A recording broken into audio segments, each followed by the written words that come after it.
Here we go. Take two. We are going live.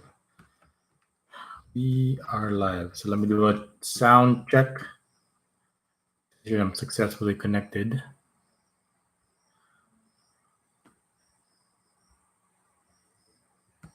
So I'm just going to check how it sounds. Okay. Sounds good.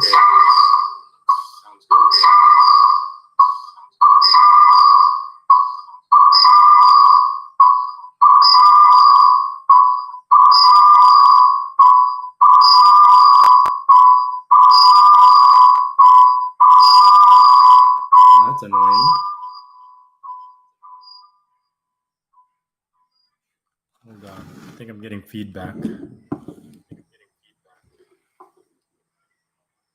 Okay. I think it's working fine now. I don't know what that was in the beginning.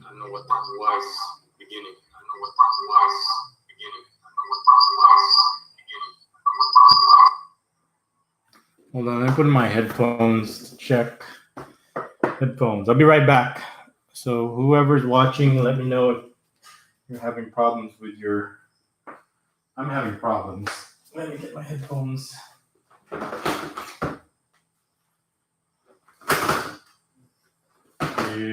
Right there with you. Okay, I have my headphones, but I've got no cable for it. No cable for it. I'll be right back. Need to borrow some headphones. We're right there.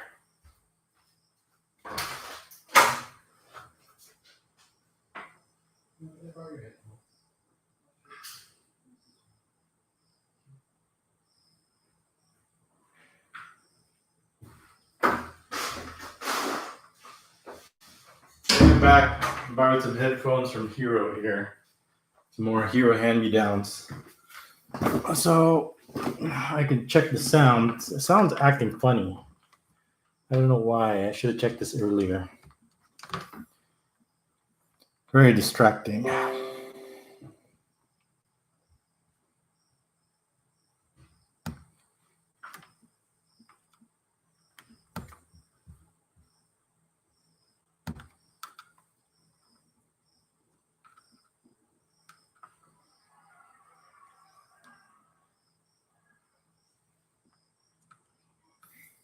Hello, hello. Can you guys hear me okay?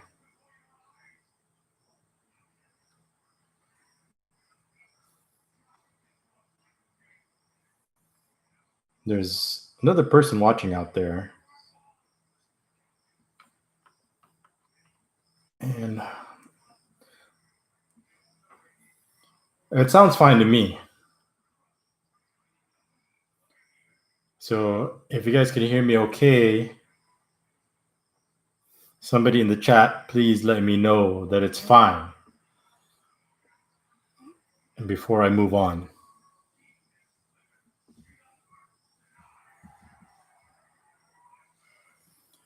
Yeah, it sounds fine to me, so I'll go ahead and continue. Let's continue our live stream. First and foremost, welcome to the live stream. Sorry for the short notice. I decided, why not? It's been a while since I did a live stream. It must have been 3 weeks ago or almost a month since my last live stream. So yeah, I was due for another one. Sorry if I haven't been doing it lately. I will do it more on a regular basis, maybe at least once a week once I kind of get settled in. It's like I said, it's been almost 3 years since I've been gone, so I have a lot of catching up to do. Big list of things to do. So, and one of them is live streaming, but the priority is at the bottom of the list. So First thing we want to say is Happy New Year, everyone. Hope everybody's having a good new year. Today we had me and Hero did what we did was just football training, and he is out of shape. I think everybody's out of shape, but him specifically because when he's bored and when he's doing nothing, he just plays snacks and plays video games, which is not good for your health. So for the last, I think, 2 weeks, we've been trying to exercise, but that's not going to do it. We need at least 2 or 3 months to get back into some kind of decent shape. Me too. My problem is I haven't used my back for the last 3 years, and here I am trying to use it, and I'm slowly easing into physical activity again. So I'm just going to do my warm up while we wait for people to join the stream. It's almost midnight over here, so that means it's 12 in the afternoon in New York in the East, and probably most people are still sleeping or still hungover from their New Year's Eve. I know we stayed up pretty much all night until maybe like 4 or 5. Me and Hero were just talking and doing stuff. And next thing you know, it was like already 4 or 5 in the morning. And then we slept in. I woke up probably like around 10, started doing my chores. And then afterwards, we had lunch and then did more football training from probably 3 o'clock to 5 o'clock. Then we hit the gym, lifted weights until probably 8 o'clock, and then came home, ate dinner, and then just spent time with family. Then I said, okay, you know what? I should live stream for my first day of the year and kind of get everybody caught up and talk about some of the videos I posted. So if anybody wants to discuss any of them, now is the time to discuss them.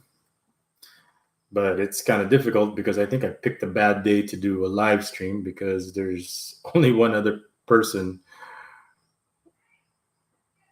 listening in on the live stream. I'm curious who that person is because they're pretty diligent because they're the only one.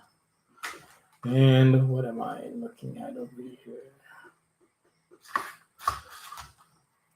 And then what else were we up to today? So what I'm going to do is I'm going to review some of the videos that I uploaded and discuss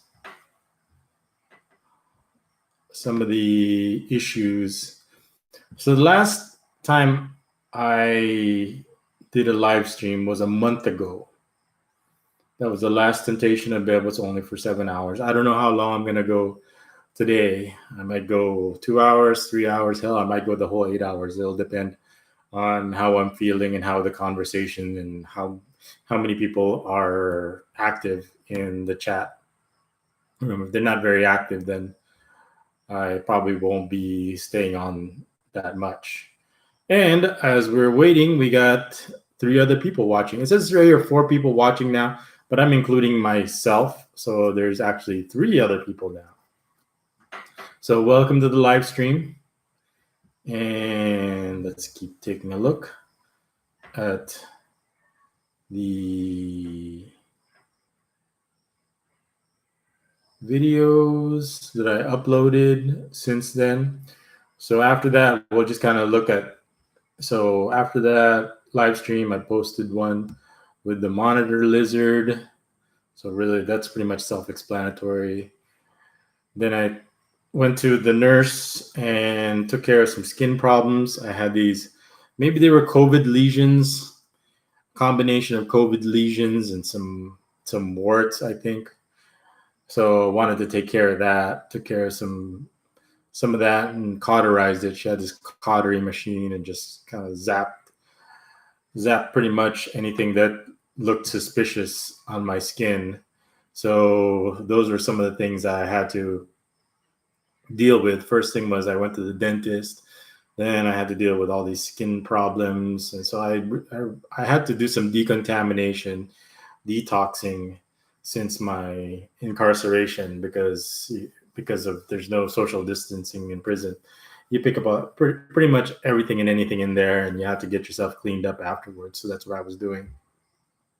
Then after that, we bought a fridge because our GE fridge finally gave out after 13 years. I think that's my fault because I never cleaned the coils, and I know over here it's so dusty and it's so humid over here, and if you don't clean the coils, then the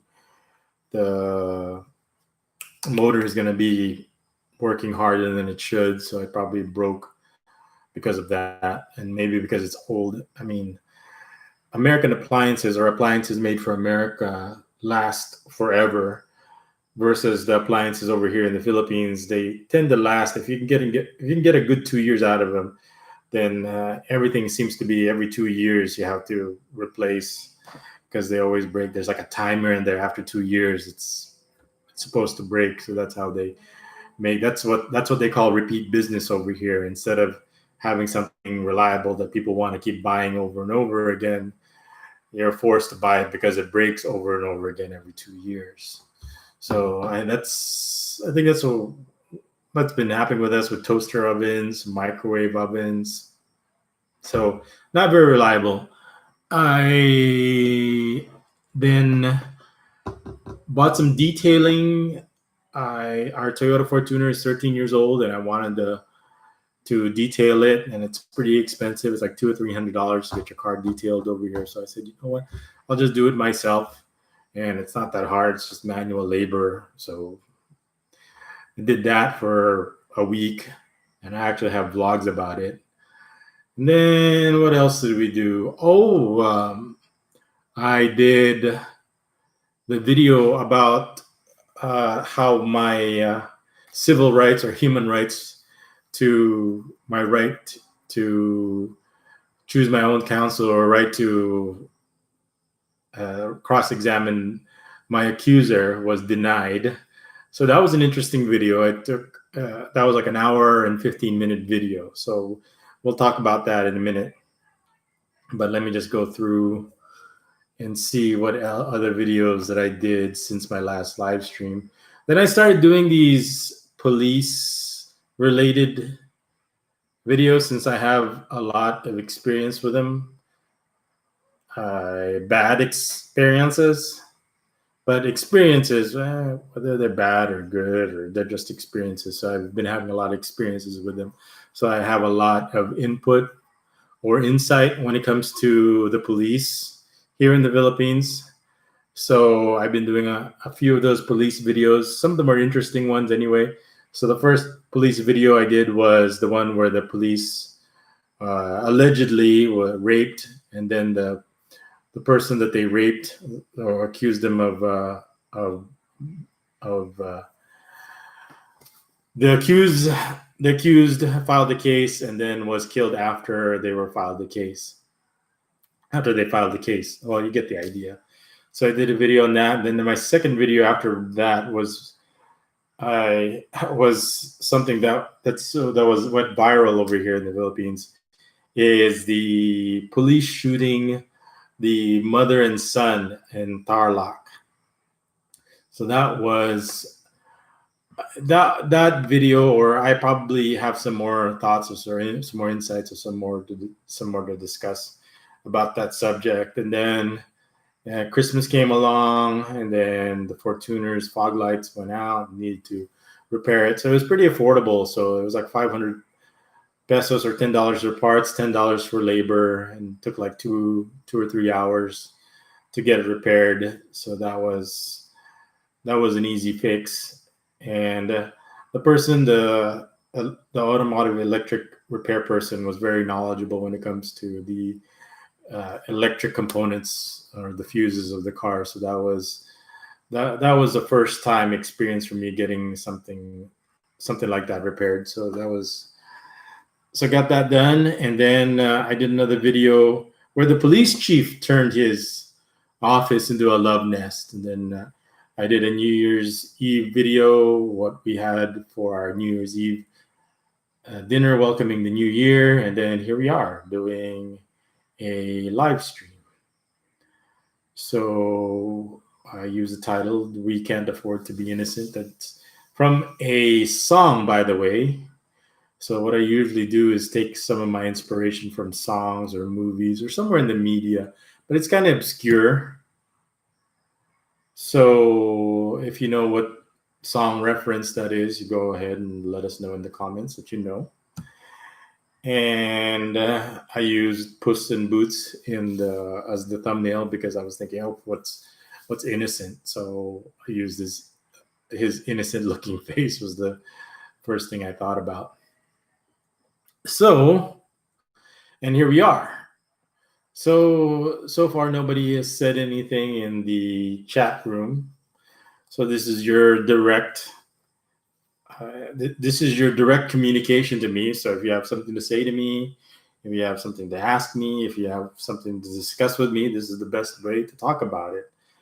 And I get like secondhand information about, okay, people are saying this about you, people are saying that about you, and I said, okay, fine, but are these people actually talking to me or getting any information from me directly? The answer is no. They just want to go off on their own and assume. Yeah, you don't have to assume anything when it comes to Bebot only. I'm right here. I'm pretty accessible. If you really want to talk to me, it's not that hard. If you really want to, I feed the trolls on a daily basis. So if you have a question or if you want me to comment on something, I'm usually readily available. So you don't have to guess or you don't have to assume. Because if you assume, you make an ass out of you and you. But what people want to assume, why do people want to assume? Of course, I probably know the reason. There's probably several reasons. We could go into why people want to assume when they don't have to. The information is right here in front of your face. But maybe it's that a lot of it, the reason is that the information, it's not the information that they want to hear, or it doesn't fit what they want to perceive. When it comes to Bebots only, they have this perception. And I was discussing with somebody yesterday about, I'm sure there are groups of people out there talking about Bebots only, and it's a double-edged sword when it comes to people talking about Bebots only. It's the internet, just like Hollywood or being online, it's like attention is the new commodity. So there's no, or publicity. So there's no such thing as, when it comes to online, there's no such thing as bad publicity. I mean, as long as people are talking about you, whether it's good or bad, that's actually good. So I don't mind people talking about me. There's really not much I could do to stop it. And I must be doing something, right or wrong, but I must be doing something to get people's attention, to get people talking about me. And ultimately, that's good because there's so much information online, and it's so hard to get people to talk about you that you must be doing something right if people are talking about you, regardless if it's good or bad. So slowly, we're getting people coming into the live stream. Like I said, sorry for the short notice. I just thought about it tonight. The reason why I don't do a lot of these, I haven't been doing a lot of these live streams lately. Number one, because like I said, I've been getting caught up with family. Number two, I don't want to make any promises I can't keep. And if I break a promise, then it must be, the reason why is because I'm trying to keep another promise that has a higher priority than the promise to do a live stream. Because I'm just one person, everyone, and there's only one Bebot only. There's not a whole genetically modified army of Bebots only that can, okay, I can assign one person, okay, you do football training, you do ATS service, ATS service. So if ATS, if you guys don't know what ATS is, we'll discuss it later. That's something I don't want to bring it up right now, but it seems like if there's like 3 or 4 of me, I need one of me to do the full-time father. Then I need another one to me to be the full-time husband, and then I need another one of me to be the full-time vlogger, and then I need another one of me for just myself, for things that I enjoy, for things like for my health, because staying healthy and exercising and eating properly and doing things that I enjoy is I don't have time for. So the first thing I have time for is my family first, and after all that is taken up, then next is I prioritize is my vlogs to try to so I try to feed the trolls on a daily basis, and then after that there's no time hardly at all for me for things that I enjoy, the things that I enjoy doing.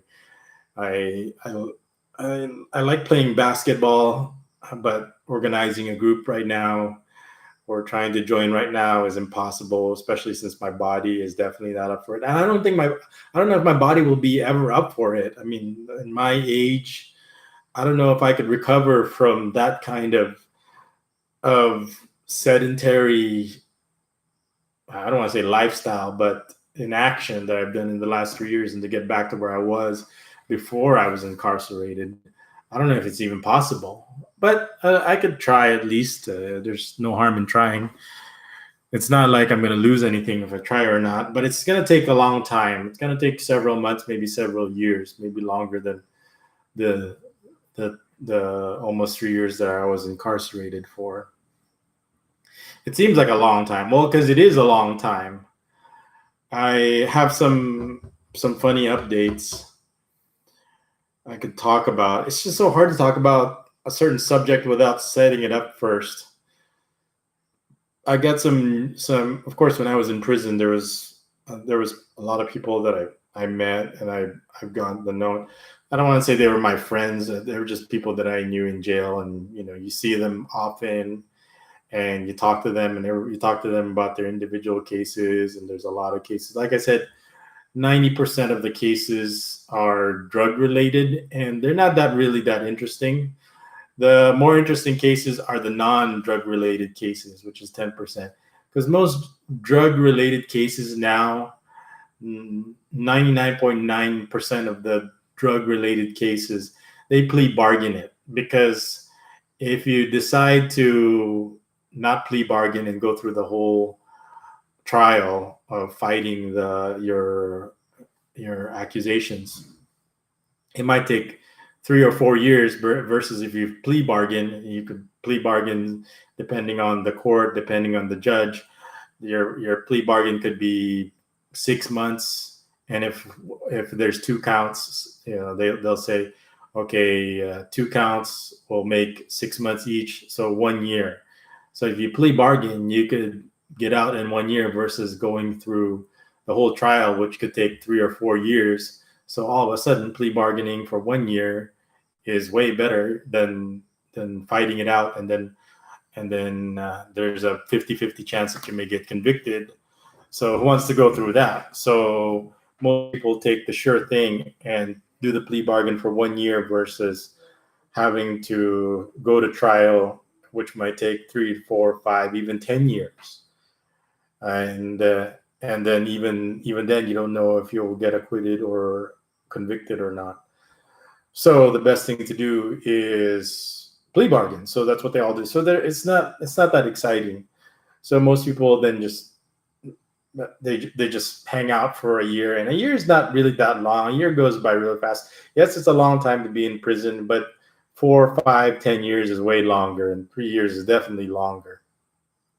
But like I said, the more interesting cases is like the 10%, like mine, which is like rape, human trafficking, murder. That we have cases like that, and the people that have those cases. I remember one person's name was Kevin. I'll tell you his story. It's kind of it's, it's consistent with the theme here. So I'll tell one prison story, then I want to move on to something else. Okay, Kevin was actually he had two other people that were part of his case. Two people that were accused, and they were accused of murder and attempted murder. And I'll tell you what Kevin's case, what happened in his case. What he was he was a houseboy. Kevin was a houseboy, or actually, what he was houseboy slash boy toy. He was in a relationship with his the employer, or the person he works for, which was like an older retired lady now. Kevin is probably in his late 20s, and he worked for her as a houseboy, gardener, all around.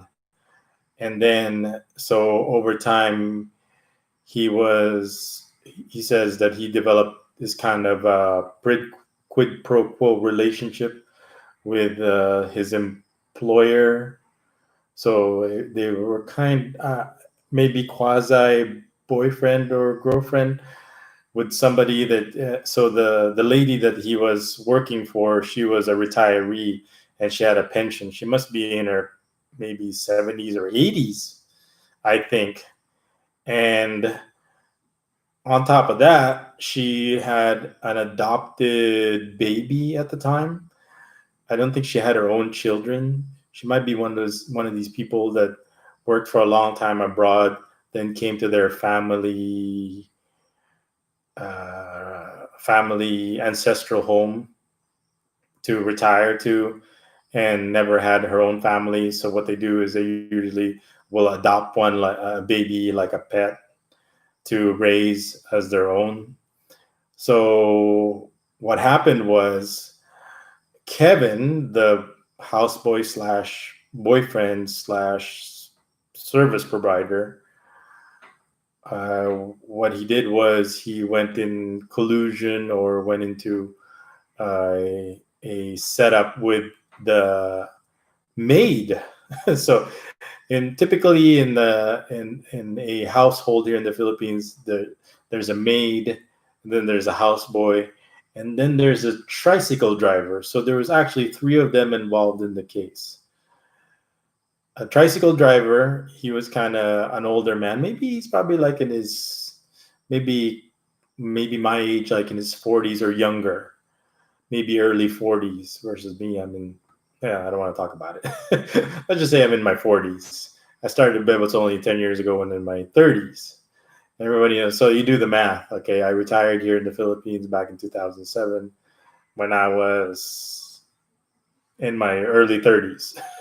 So 2007, I was in my early 30s. So what am I now? Anyway, the point is, back to the story. I don't even know if people can hear this. You know what? Let me do a sound check just to make sure. Okay, let's sound check. The sound check's just fine, but I've got 4 other people watching and not saying anything, which is fine. I mean, there's nothing wrong with just listening and not saying anything, but it help me out if you could tell me that you could hear me just fine. If you don't, if it's just silence, it just makes me worry whether I can hear myself, but can you hear me? So let me finish the story about you guys. So there's two. So he was with the maid, the tricycle driver, and Kevin, the houseboy.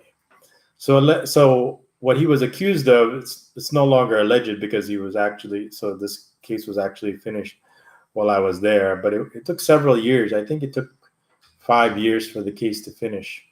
Well, anyway, what he was accused of was killing the pensionee, or the lady that was retired who was receiving a pension, probably from her work, from the government, or from the government where she worked at. But anyway, she had a pension, and she had maybe a lot of money or a lot of cash in the house or something.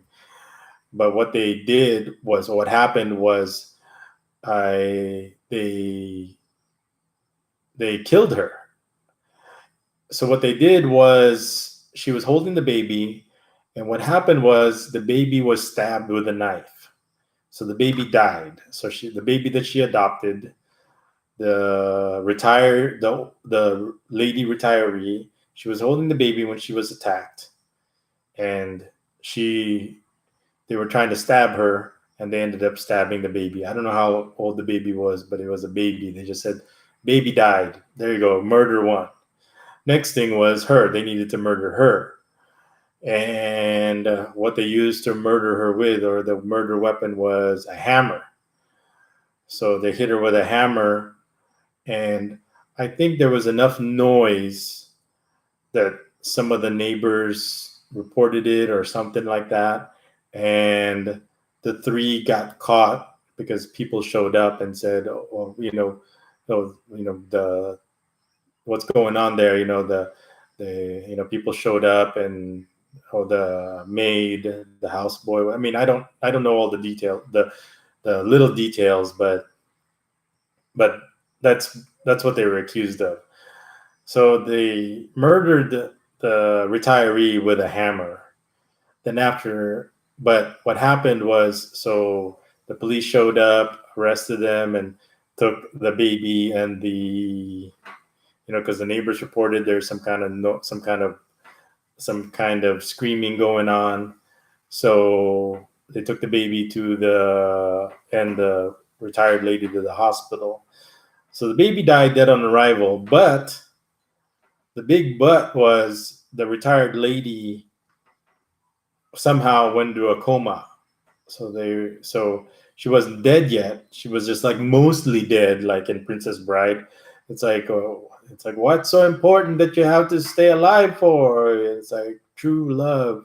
My boyfriend, just I need to stay alive because my boyfriend, who I thought I loved, just tried to or murdered me or attempted to murder me. Eventually, after several months or several years, the lady came out of the coma, and she survived.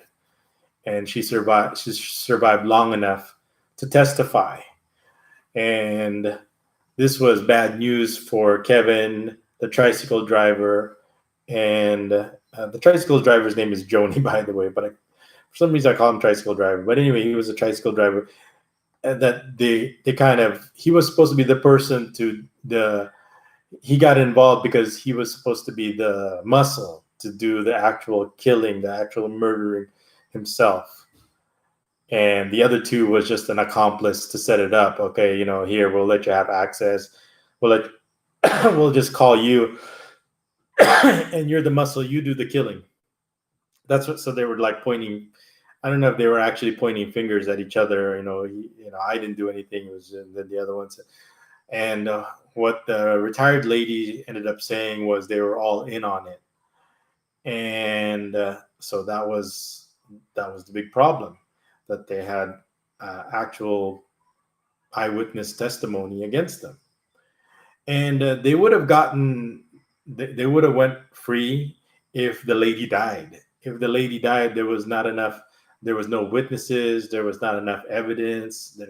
They don't know if they could even find the murder weapon or anything like that. But it was all kind of circumstantial. There was nothing. If the lady died, they would have and there was no eyewitness testimony. Then they would have been acquitted on a technicality because there was not enough evidence. But the problem was that she lived, and she was able to testify. So Kevin, the maid, and Joni, the tricycle driver, were all convicted with the murder of the baby, and I think it was life, 2 life sentences. Now, 2 life sentences, that's probably 20 years each life sentence, which is 40 years. And life sentence is different from a reclusion perpetual, which was the penalty for my case was, because murder or homicide was different from a capital crime like mine. With reclusion perpetual, it's because, so with life, after 10 years, you're eligible for parole, you're eligible for early uh, what's called good conduct time allowance. You're eligible for a lot of things after 10 years. I think firsthand knowledge, the fastest I knew one person who got convicted of kidnapping and murder. So they kidnapped the person and they murdered this person was actually famous. He even went to Italy and hid there for a while. And then he came back and then he got caught.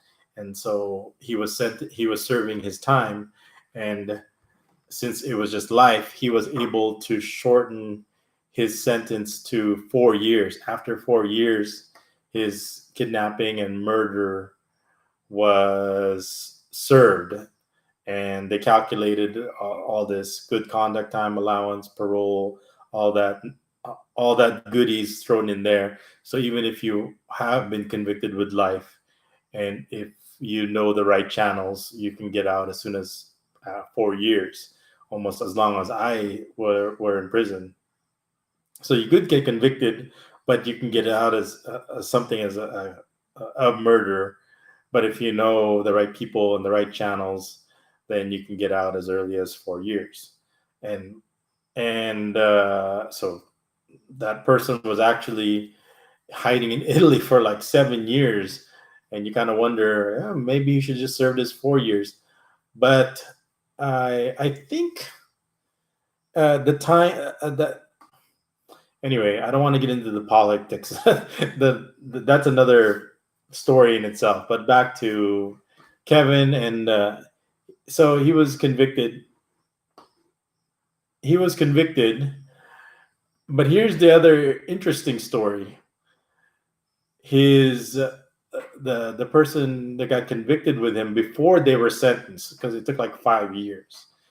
Joni, the guy, the tricycle driver, it was like months before they were getting sentenced, and I knew, and I know this person Joni also. His last year, he was like in bad shape. He was malnourished. He was very thin. He was very frail. Like I said, the guy is in his early 40s. He's not that old, and maybe like a month or a few weeks before his sentence, the person dies. I remember his last day, his face was all sunken and everything like that. And there wasn't much I could do, but he knew he was, for some reason he knew he was going to die that day. And then they took him to the hospital and he died. And the reason why he died was because of malnourishment. The guy just didn't have enough protein in his system to stay alive, and he didn't really want to. And and if you think about it, he's actually the lucky one, because if he got convicted, and he would have spent the rest of his life in jail. So I think he was trying to malnourish himself. If you really wanted to, you could live in prison without dying of malnourishment. But for him, I think he wanted to die of malnourishment. So he was eating, but he was just eating what the prison provided for him, which is like rice and broth, and there's no protein, there's no nourishment in it. But what other people do is they supplement it. You have to supplement what you're eating in prison, and that's another business in itself for prisons to make money, is for people to supplement their food over in while they're in prison. But if you don't have any money and you don't have any support and you don't have any family supplementing your food while you're in prison, then you're going to die of malnourishment. And that's what this person died from. He didn't have any relatives or family or children. I'm sure he had children. I'm sure he had a wife, but they no longer were visiting him. So after 5 years, he died from malnourishment. And I think he did it on purpose, because I think he knew that he was going to be convicted. So he said he'd rather, for him, it's better. And we all, not just for him, but for everyone, it's better to be dead than to be convicted and suffer in prison. It's not, because prison in a third world country is not like prison in a first world country, where it's like a 5-star hotel where your food is catered. You could have fried chicken, chicken fried steak, mashed potatoes, orange juice, all your clothes, your everything provided for you, healthcare, cable, entertainment over here. And when you're locked up abroad in a third world country, all that is, you have no human rights. All that is, it's a lot of deprivement of basic necessities, especially food. Everything else you have to provide for your own. Like the government over here is not going to provide clothing for you, or toothpaste, or soap, or detergent to clean your clothes. You're basically on your own, and you would have to what would normally happen is you would need the assistance of the kindness of the other people that have the ability to. So you can't provide for yourself, but there's other people in the prison system that can provide for themselves. What we do is it's kind of a communal kind of thing. And I, and for me, for someone in my stature, I usually end up doing more than my fair share of the heavy lifting. So it's kind of a communistic, communal kind of living over there in terms of survival. So okay, this person doesn't have anything, but there's people that do have, and what we'll tend to do is we'll share it with the people who don't have, so they can survive. So it's all a matter of surviving. Is what you do, and then who wants to do that? Who wants to? I'd rather be a prison in America where I can just work out, and so when I come out of prison, I look like Arnold Schwarzenegger. But you're not going to look like that in a third world country prison. They're not going to provide exercise equipment. They're not going to provide education. They're not. When you go to a prison in America or in the West, you can look like Arnold Schwarzenegger and have like a college degree or a law degree afterwards. None of that when it comes to third world prisons. So that's one story. So Kevin is still there. He's supposed to be transferred to the big house, which is Muntinlupa. But right now, because of the pandemic, no one's being transferred. Everybody's kind of as is where they are right now. But he got convicted. So the judge pretty much, there's the evidence.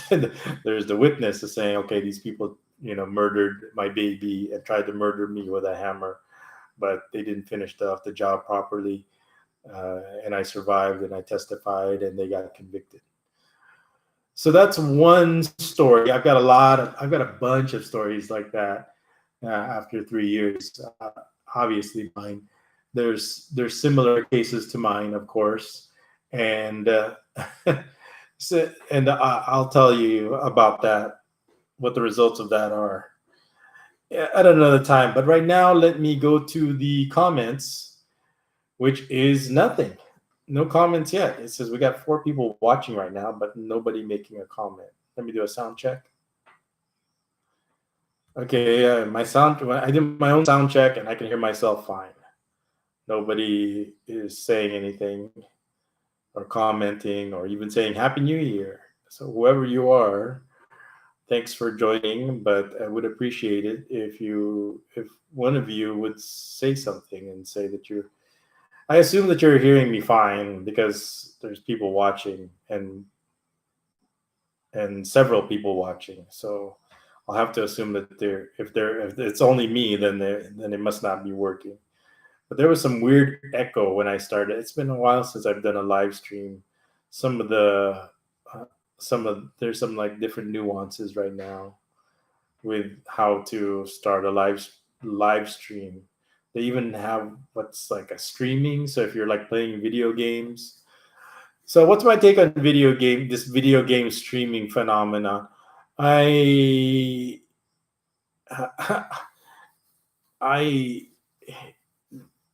I don't have time to watch video games right now.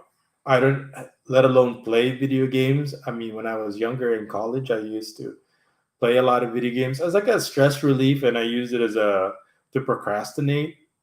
So it's different when you're younger to play video games, but when you're my age, it's harder to get good at a video game for it to be fun, and it takes a long time. So if I do have time, I'd rather just watch people. So I understand this whole video game streaming industry, because if you don't have time to play the game, then then the next best thing is to just watch people who are good at it play the video game, and that's how they make their living. So I guess if I wanted to, I could just pick a game that's very popular and make a living playing video games. But I don't know. That just seems so boring to me. Playing video games for fun is one thing, but playing video games for a living, it takes the joy out of playing a game if you have to do it as a job. Then it becomes work. It gets to a point where what happens if you don't feel like playing it anymore? Then it really is work. Then you're playing a game that you don't really enjoy, and it becomes repetitive. But then again, you can make the argument it beats digging ditches or working for some uh, working for some bureaucrat like Office Space. I guess I would rather play video games than work in a place like Office Space where the guy is. Uh, oh gosh, when I cough in my in a, this is how bad my body is right now. When I cough or when I sneeze, my back hurts. It's like I'm throwing out my back. So that's how bad shape I am right now. But I'm slowly easing back. Like getting up is painful for my lower back. Imagine for like 3 years you're just laying down the whole time waiting for the day to finish. And that's what you did for 3 years, to wait for your next hearing to finally finish, and not moving much at all because there's really nothing to do except go to the bathroom. And you only do that several times during the day, then you just go back to laying down, and there's really you could sit up and then to do what? Lay back down again. So I spent most of the 3 years just laying around, literally. So back to the comments, which is still nobody. Okay, let's see how long this live stream has been going. And probably, like I said, people are busy. Hold on, 47 minutes. It's like a 47-minute warm up. I went 47 minutes and still no comment. Okay, so let's go back to. So that's one prison story I can share. Most time, 99% of the people that are in prison are convicted. The only time I don't see that people don't get convicted is, for example, their complainant or their accuser died. So if that person who they tried to murder with a hammer actually died, then they would have been acquitted because there's no evidence to testify that they were actually the people who did the killing.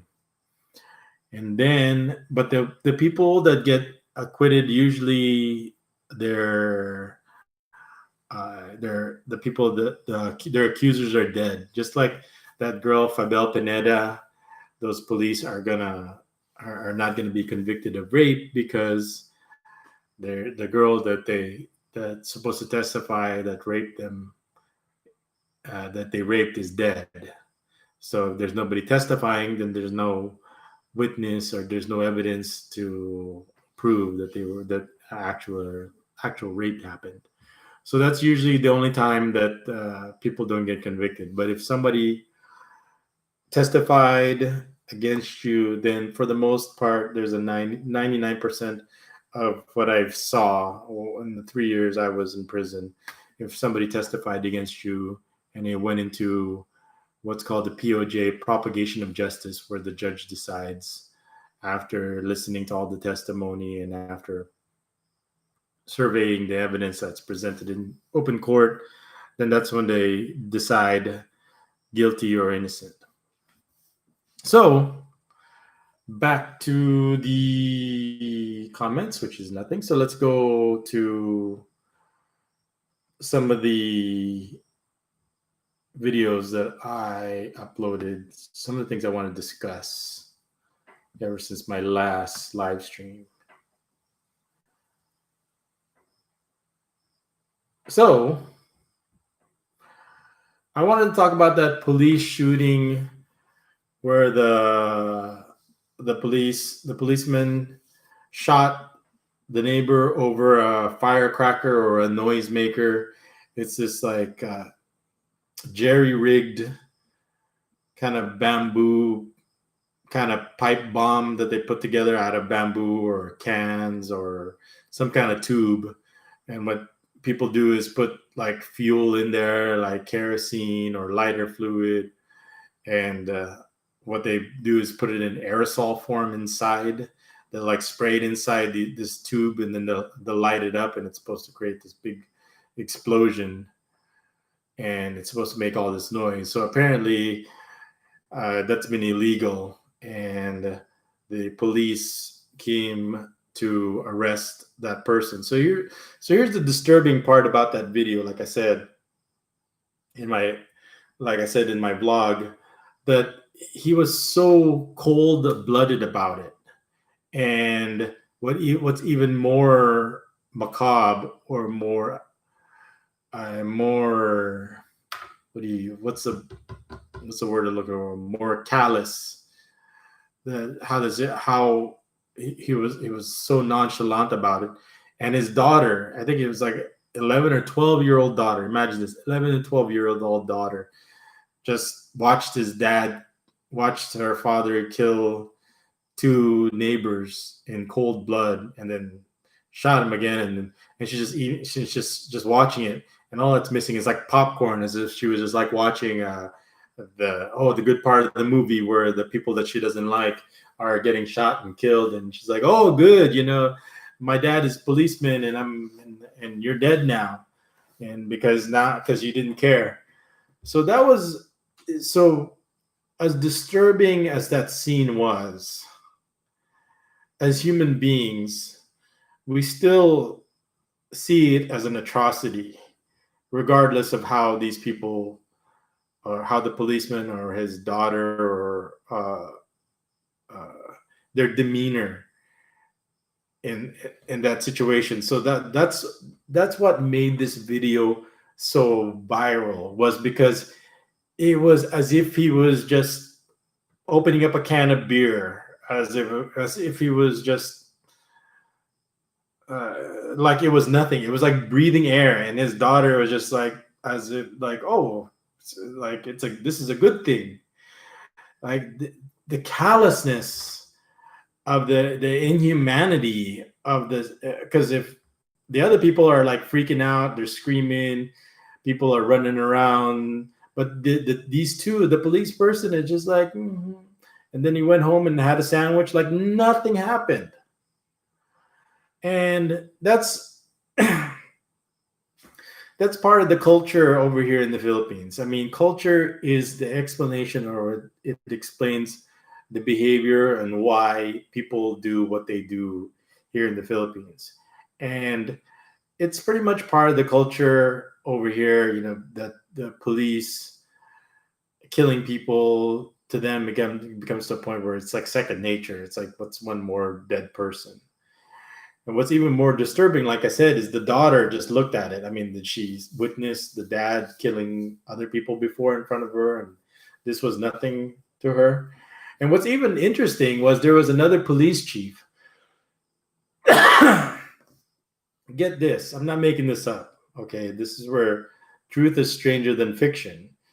And if you watch the video, the police shot the mother as a response to her saying, I don't care, because the daughter says, hey, my dad is a policeman, you should respect him, or you should respect my authority, you should respect his authority, kind of to that effect, what she was trying to say. Hey, my dad's a policeman, respect his authority, follow his instructions. That's what she was saying.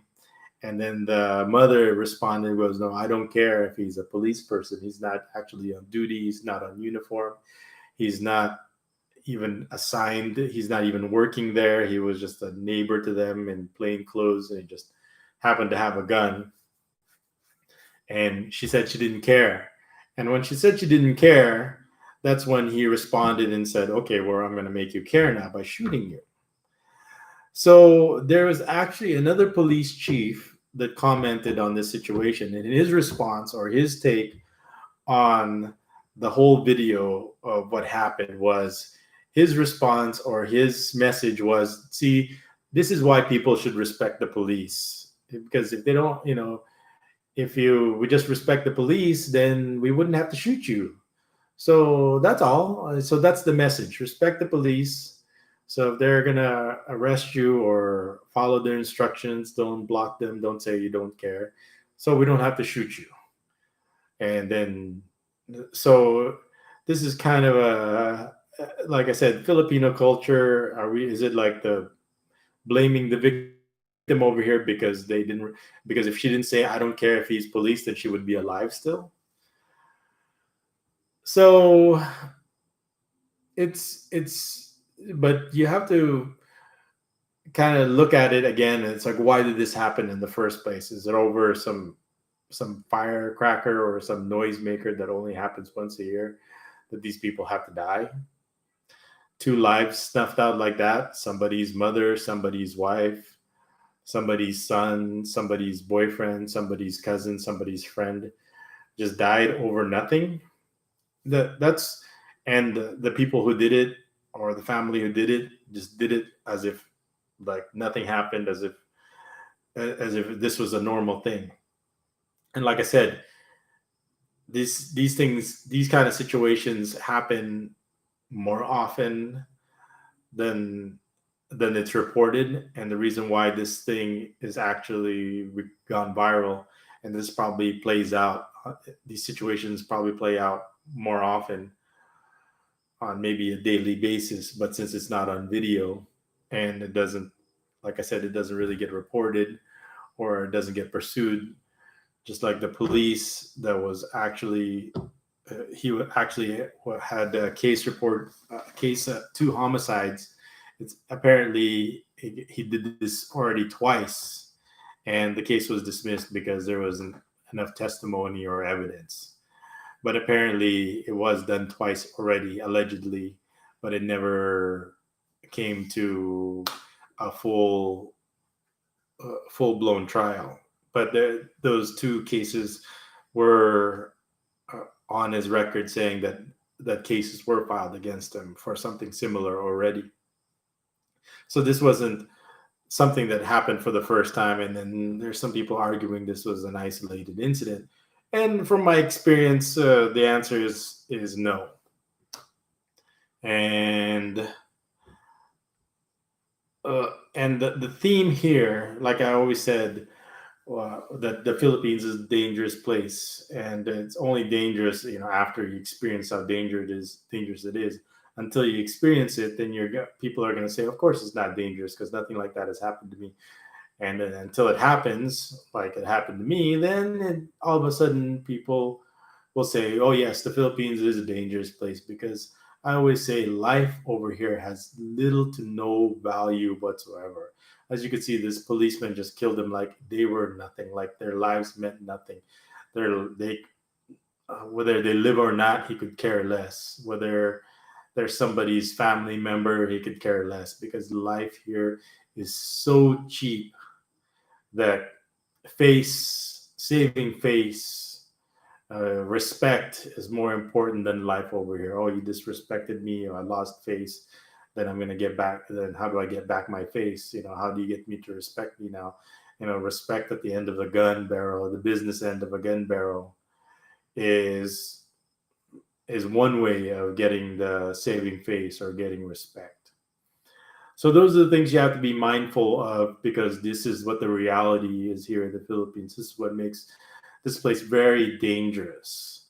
I mean, if it's just over here, it led to death, but there's worse things that people here could do that are worse than death. They're way, way worse than death, and I experienced it myself, and surviving. And I'll tell you this much. I mean, I have a lot of things to say. I have a lot of stories to tell. I have a lot of, and I think I can show this in black and white. but even I am not immune to my case, my situation, my specific, what do you want to call the scenario. There's actually death involved. Obviously, not my death yet. I mean, if there's some people, I mean, it's always a possibility. Dying here in the Philippines is always a possibility. When your time is up, is your time is up. I mean, obviously, I'm taking precautions. Whatever those precautions are, obviously, I can't talk about it, because if I talk about it, then there wouldn't be precautions anymore. Then people would know about them, and they would go around them, and then there goes my precaution, and I'm talking to you from the grave. So the important thing here is that I, in my scenario, is death is actually involved. Somebody did die, not me, but whenever there's two opposing forces, usually somebody will end up dead. And the important thing here is survival. What kind of survivor are you? Obviously, since I'm alive still, I survived. How long I'm going to survive, I don't know. Because over here, your mortality, that's why everybody is like living for the now, because you can die at any moment. Just like this police person lives in a world of kill or be killed. It's like either I kill you, or I go to jail for the rest of my life. So I'll be willingly, happily trade your life for mine. Obviously, that's not something that I would do. I wouldn't trade I wouldn't take somebody's life so I could have my own. So I could have back my own life.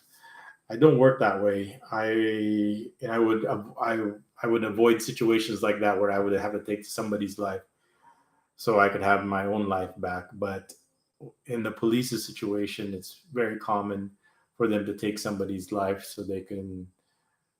uh, so they can augment their life or maintain their life the way it is.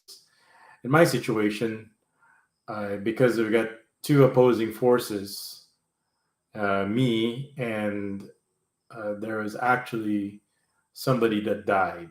What those details are, I don't want to jump ahead to get the cart in front of the horse, but there was an actual death. So in my story, it's pretty much complete. You got sex, you got money, and you got death. So somebody actually did die in my scenario. How that person died, why that person died, I can't really go into detail yet. I got others. I have a lot of setup. And that's probably I read a comment was it yesterday, and I could tell where they're coming from with their comment, because I he was commenting on a video. It was like an hour and 15 minutes, and he said I talked so much, but I said very little. Well, I talked a lot, but what I said wasn't. He said wasn't complete. I could have said something. I could have said more, and I said that's true. I could have said more, but number one, I have so much to tell. Yes, I do, but it is my story, and it is my story to tell, and I have to the way I have to set up the story has to be in a way that I feel or it's going to make sense the most. So there's a I don't want to say method to the madness, but you have to, like a story or a novel or a good mystery, you have to build the story before you go to the payoff. Who died, how they die, why they die. You have to go back first into the beginning, and there's so much to this story. I and that I don't worry. I will tell everyone what happened in the story, just like slow. But there's so much, and there is an order to it that I have to tell how the story how the story happened, so it'll make sense. Because if I just say, okay, this happened, then you'll just have a lot of questions. why did this happen? And the best thing to do is explain first this the events that led up to somebody dying, so you'll understand. So when I actually say it, then you won't really have a lot of, I mean, you'll have a lot of questions still, but at least the main ideas you already understand. Oh, because this happened, then this happened. But I have to explain what happened first. So let's go back to the comments here, and still nobody commenting. I mean, we got up to 6 people watching right now. So we got 5 trolls or 5 moles over here that are. I mean, I don't want to. I don't mean that in an insulting by calling people moles. So you're here. You don't want to participate. So you're just gathering information for your.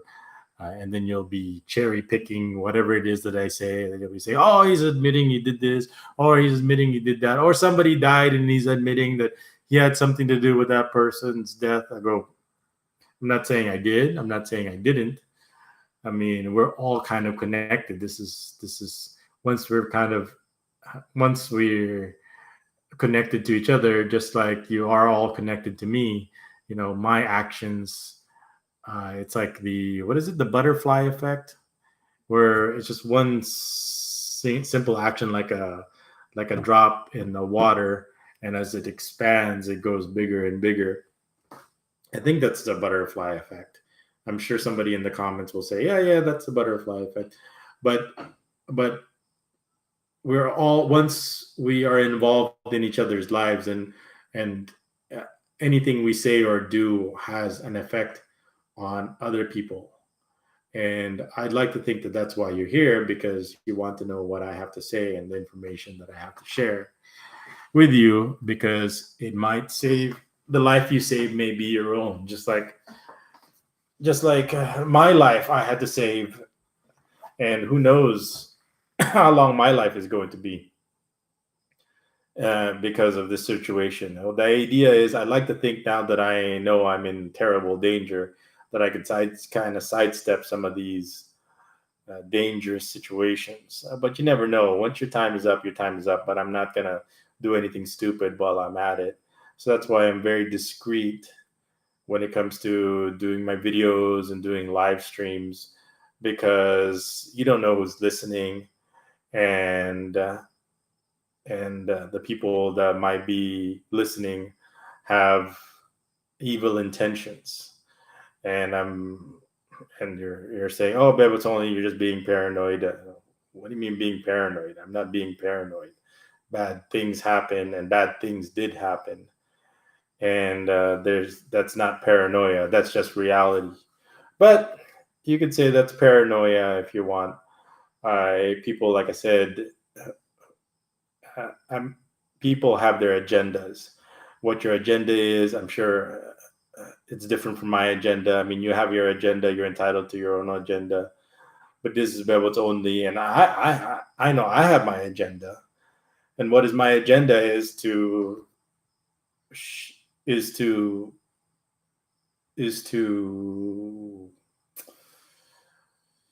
share the truth of what happened, and the truth, the reality. And the problem is reality is not the truth, and reality is the last thing that people want to hear, because they can't handle the truth. And that's why a lot of these government secret, the government keeps a lot of people in the dark. They keep a lot of secrets because they know the general public can't handle the truth. I'd like to think that I have more faith in people, that the truth is something that they should seek, whether it's bad or dangerous. I think it's better to know than to not know the truth.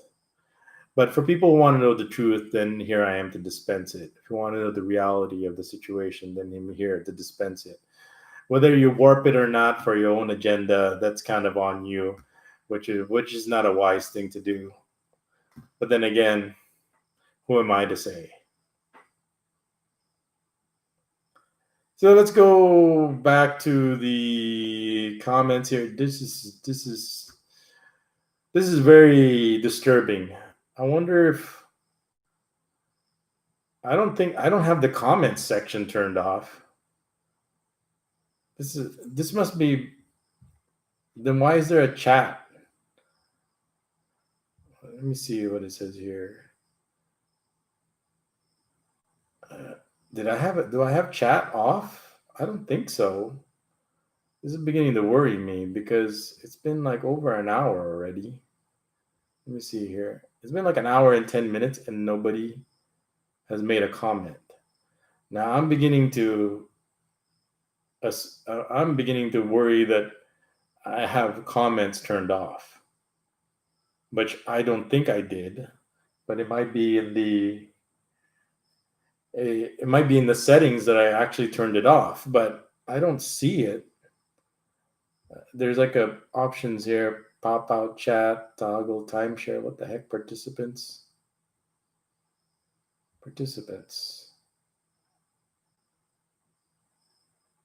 Nothing.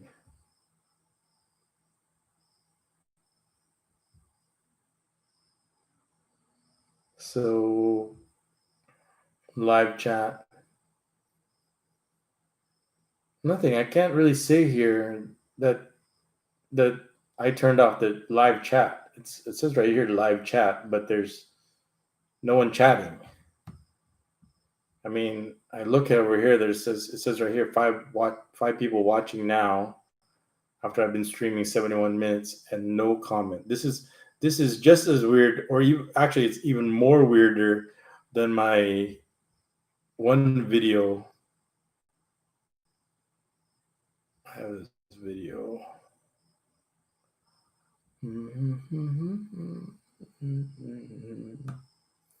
I mean, here's a wonderful opportunity to talk to me and ask me questions, and nobody's making a comment. So, what is it that people are worried about or scared of, or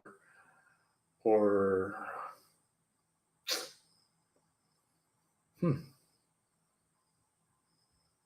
why hasn't anybody made a comment after is there's nothing I said, or I mean, I, was there some nothing out of the 71 minutes I've been talking? No one has thought about making a comment or question or input or anything to want to add to anything I say is the scary part.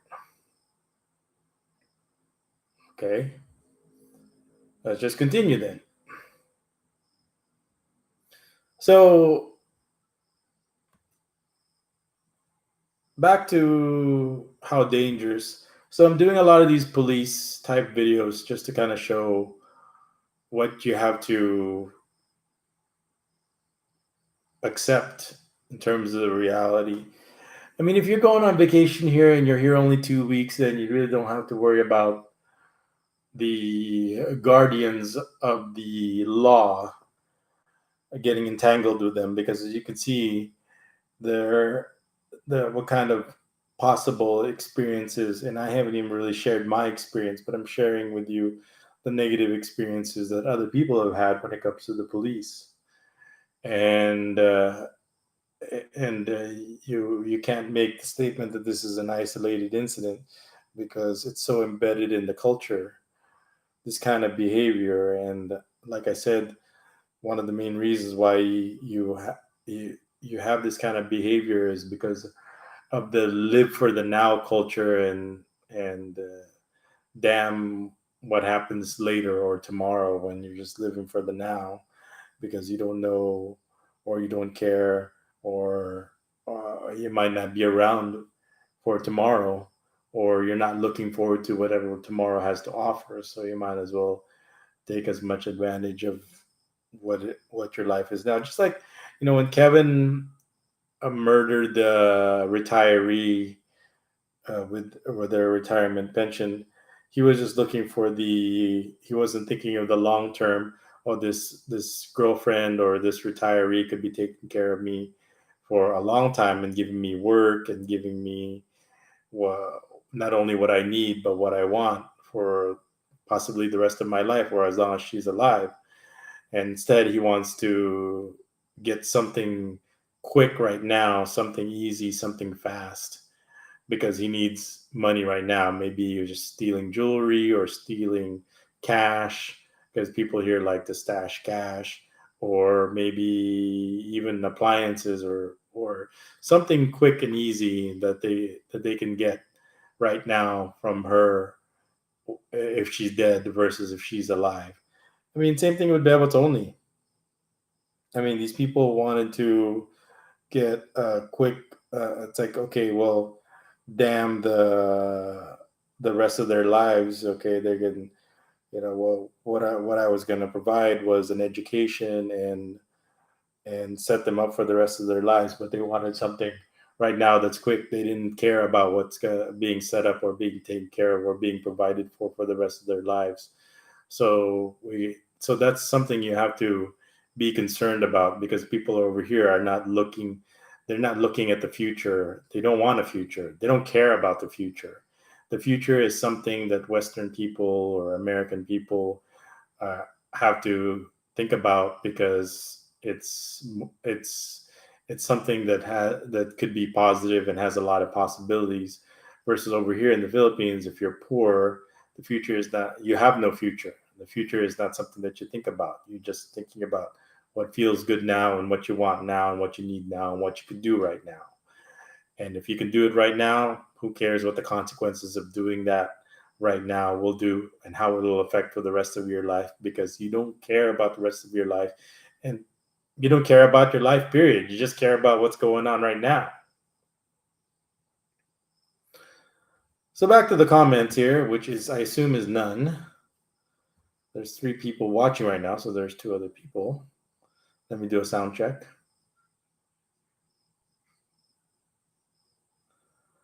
Okay, sound check sounds fine. So we got 4 people. It seems like it fluctuates between like 3 to 6 people watching, and I don't blame the people right now, because, like I said, it's I didn't give people enough notice. I only gave, like, I think 2 hours or 3 hours notice before I started live streaming, and I'm sure people are still asleep wherever they are. It's like 1 a.m. in the morning over here, and 1 a.m. It's 1 p.m. in the afternoon in Eastern time right now, as I assume. But I'm really surprised that no one has made a comment.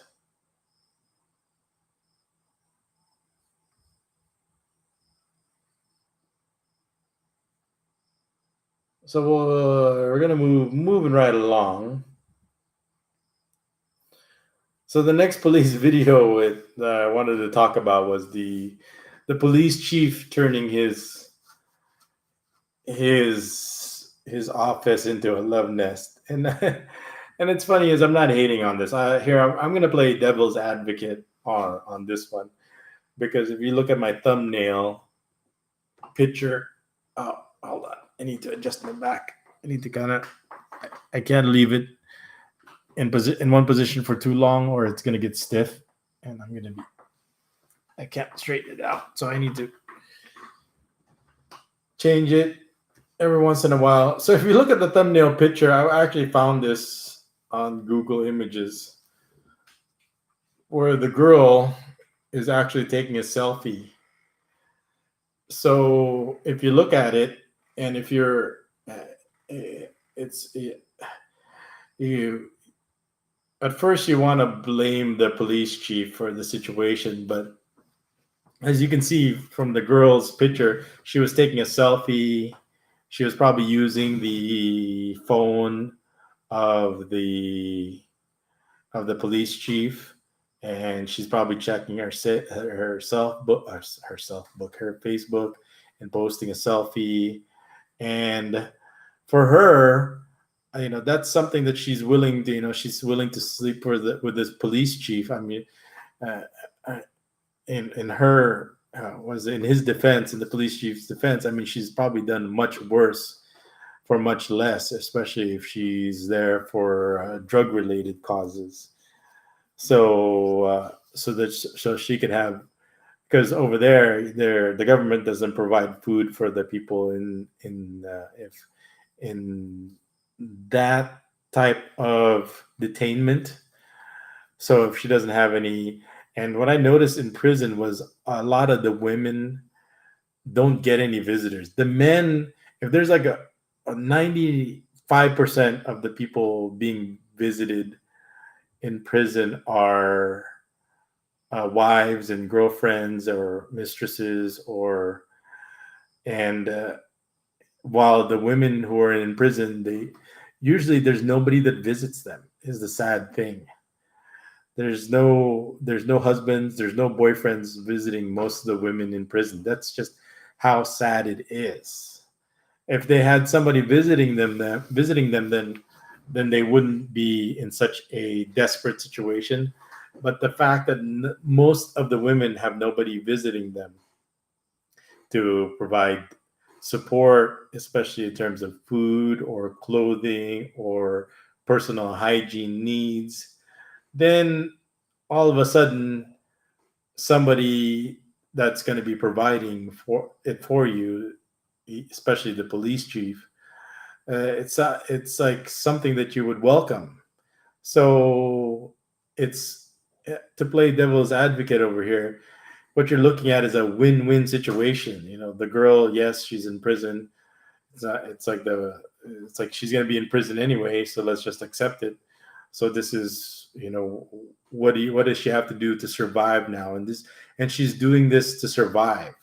So this girl is exchanging sleeping with this police chief so she could survive. So she's using it because it's not like jails in America where you could survive without having to sleep with the people working there, with the people in charge. I already told you that you could die from malnourishment if you don't have any support, especially when it comes to food, and especially when it comes to the detention where this police chief is at. There is no food provided at all by the government. Then how are you going to eat if you're a woman and nobody is visiting you? And what's the reason why, like, the women aren't going to be visited but by their husbands? I'm sure they have husbands, I'm sure they have boyfriends, but those husbands and those boyfriends are somewhere else. Because what would be the point of visiting if you had a wife in prison? While your wife is in prison, then you get, wife number two or wife number three, or the wife in prison is probably wife number two and wife number three, and you moved on to wife number four or wife number five, and all your money and your food is going to them because you're actually going to get some kind of benefit from, if you're the husband or the boyfriend, for providing food or any kind of benefit for your girlfriend or your wife. Now, if you go visit your wife or your girlfriend in prison, what benefit are you going to get from that? Absolutely nothing. So most men, after, they'll probably visit maybe the first month or two, but they have to be practical because you can't really blame them. Here I play devil's advocate for the people, for the men that are going to visit, because they have to provide for their families. It's like, I can't visit you, or I can't be providing for you because we've got our kids, or I've got other kids, and the other families that I have to go to support. The last thing I can do, or I need to do, I can't even do, is support another mouth in prison, which I get no benefit from. You're on your own. So what we have here is a girl that is just like, okay, well, I'm on my own here in prison, and I'm a woman in prison, so how am I gonna survive? How am I gonna get food? And how am I gonna?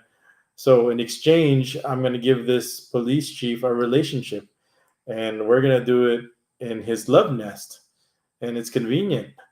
And I think his mistake, or is that it's, I don't know if it's a mistake, but maybe he wasn't being discreet about it.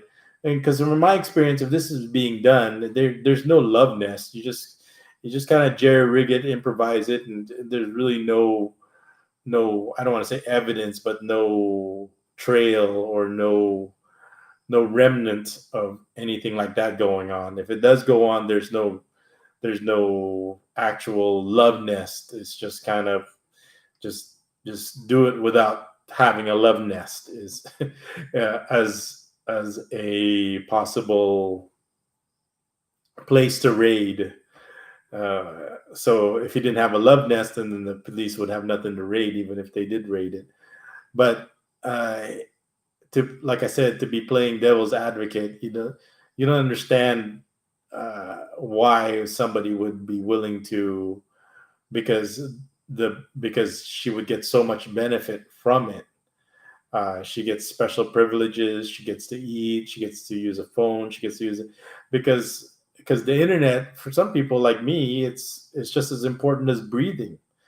So this girl gets to breathe. She gets to take selfies again. I mean, this is what's really important to these people in this culture, and they're willing to parlay or to give up or to quid pro quo whatever it is that they have, which is that's the only thing they have to survive and make their stay as comfortable as possible. So it's all, if you look at it, I'm not saying from my experience, but the girls that get picked for these kind of special privileges, it's almost, to them, it's like winning the lottery. That's how bad it is. That's just how the reality of it is. For them, it's like, can you really? So this police chief is really not going to be. Nothing's really going to happen to him, because who's going to be testifying against him? Because there's really no victim, no crime over here, because the person is actually getting the benefit they're getting a lot of benefit from this relationship.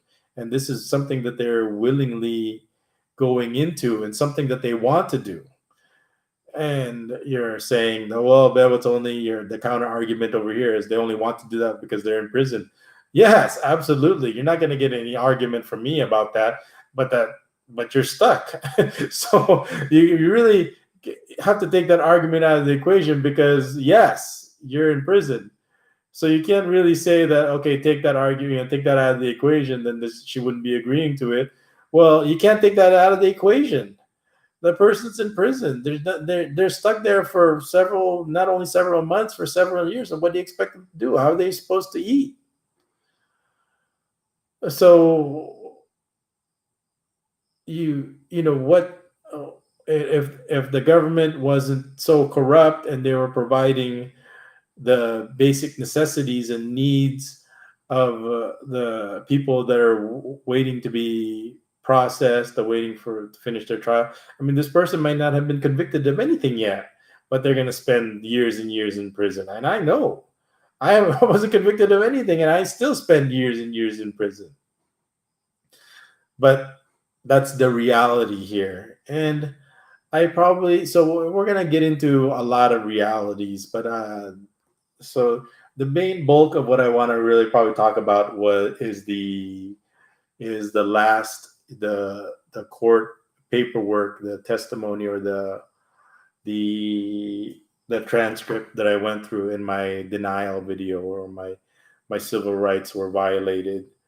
And like I said, the strategy for that was we had to file. We couldn't just let it go. We had to file. We had to do the actual process. And so we were already planning ahead that, okay, if this person does convict us, if this judge convicts us, then we can always go to the Court of Appeals and say, look, this is what the judge did wrong. So based on the law, you can't, the person didn't get his due process or technicality. Then this is where I would have wanted the technicality, because I didn't get to cross-examine the witness, or that I was given counsel not of my own choosing. And even that kind of statement in itself is kind of controversial, because the law, or the Constitution or the law says that you have the right to the counsel of your own choosing, and that's what I did. It's like, and then if you can't afford one, then one will be provided for you for free. Well, what happens if, like in my situation, I didn't want the free one, because as you could see from the transcript in black and white, he didn't know anything about my case or wasn't prepared or wasn't ready to defend me. He said in open court, I repeat, I mean, you could watch the video again. He said from the transcript in black and white, and this is what I would like to tell people. It's like, you don't have to assume. I'm giving you everything already. It's there in black and white. Why do you have to make up stories, or why do you have to assume, or why do you have to make up lies when I already told you that the lawyer that was being provided to me by the public attorney's office or the the public defender over here said that, can we postpone this because I haven't had I don't know anything about this case. And the judge says, yeah, you do. I gave you 2 warnings already that, that I'm going to be assigning you to this case. And the and the public defender goes, oh, okay, I'm ready to defend then. I go, what the hell is that? How are you going to, how would you feel if you're in, this is your life on the line, and this is what the judge is saying, and this is what the public defender is saying, and you're in the court is, so that's why I had to speak up. I mean, and what I was saying wasn't even valid because I didn't have counsel. So anything I said was without counsel, and that's against the law. You can't be in the court or the process or the hearing can't continue without legal counsel. And back to what I was saying about how, what the right of you to choose your own counsel. And if you don't have any money, then you can't choose your own counsel. You have to be given this one that doesn't know anything about your case and is just kind of doing it. I'm just going to improvise it. And it's like, what the hell? This is my life here that you're willy-nilly improvising here. And what this judge is doing. So I had no idea what's going on in this judge's mind and what he's going to do, what he's going to say. And I thought 99%, because of the way his actions were, he was going to convict me and go ahead and let me fight it out on appeal, whether my civil rights or my human rights were violated but the surprising thing was I didn't need to go to the Court of Appeals. And I will actually, after this live stream or the next one, I'm not sure if I have one more video, but I will actually go into his resolution. So this judge that was denying me of my counsel and was denying me of my right to cross-examine my accuser and was denying me my civil rights, my constitutional rights, I was being violated, was his resolution. I will go ahead and read. I'm not going to read all of it. It's like I think 18-20 pages. So I'll read some of the highlights, what his decision was. So he made this decision after all the evidence was, even though there was no search warrant for the evidence, was admitted. We went through the formal presentation of evidence when the prosecution ended their case, or ended their side. The prosecution rested. They had to do a formal offer of all the evidence, and all the evidence in the search or the raid of my house, where my house was raided. Every piece of evidence, even my old insurance paperwork. I had weird paperwork. They all took that. Every paperwork that I had, even my dry cleaning receipts from America. I had this stack of receipts, and I had some other receipts in there, but there were like dry cleaning receipts in there. Dry cleaning receipts was all admitted. My attorney would object. I go, this paperwork has nothing to do with case or human trafficking. Why are you admitting it? And the judge says, why not? I'm the judge here, so I'll allow it. So every piece of evidence, even my dry cleaning receipts, was allowed. So all the evidence was allowed. All the testimonies were allowed. So everything. So the police testimony, police rated, everything was on the table for me to get convicted. The testimony of witnesses, testimony of the police, evidence that was, or from the raiding of my house, was all there on the table, was admitted by this judge. And I thought this is what he needed, was to convict me. And lo and behold, I will read the resolution of what he said. At his resolution, he pretty much stuck to the law, and and he followed the law, and he says this is the law. And whether whatever evidence was presented, or whatever testimony by the police or by the complainants, private complainants, was said, he still followed the law. And I will read to you, and because I already told you his background. So one of the things that was scary, this person was always followed the letter of the law, and he was a professor. He's a dean of a big law school over here. So he teaches the law, and he followed the law to the letter, and that's what he did in my case, which I didn't know, because at that time you don't know when you're going through it. You don't know what a person, how a person is going to decide. And I will go into detail in black and white what the resolution said. So I'm not going to leave you guys all hanging, but I needed to let you know what I was dealing with when I was going through the process. It just added to my terror and anxiety level of dealing with this judge, that every decision he made, every decision that clearly should have been, if he really followed the law, then he would have thrown the case out on all those technicalities, but he didn't, because he said in court that there was external pressure. He was being pressured to make sure that this wasn't dismissed on a technicality, like because there was no search warrant, this wasn't going to be dismissed.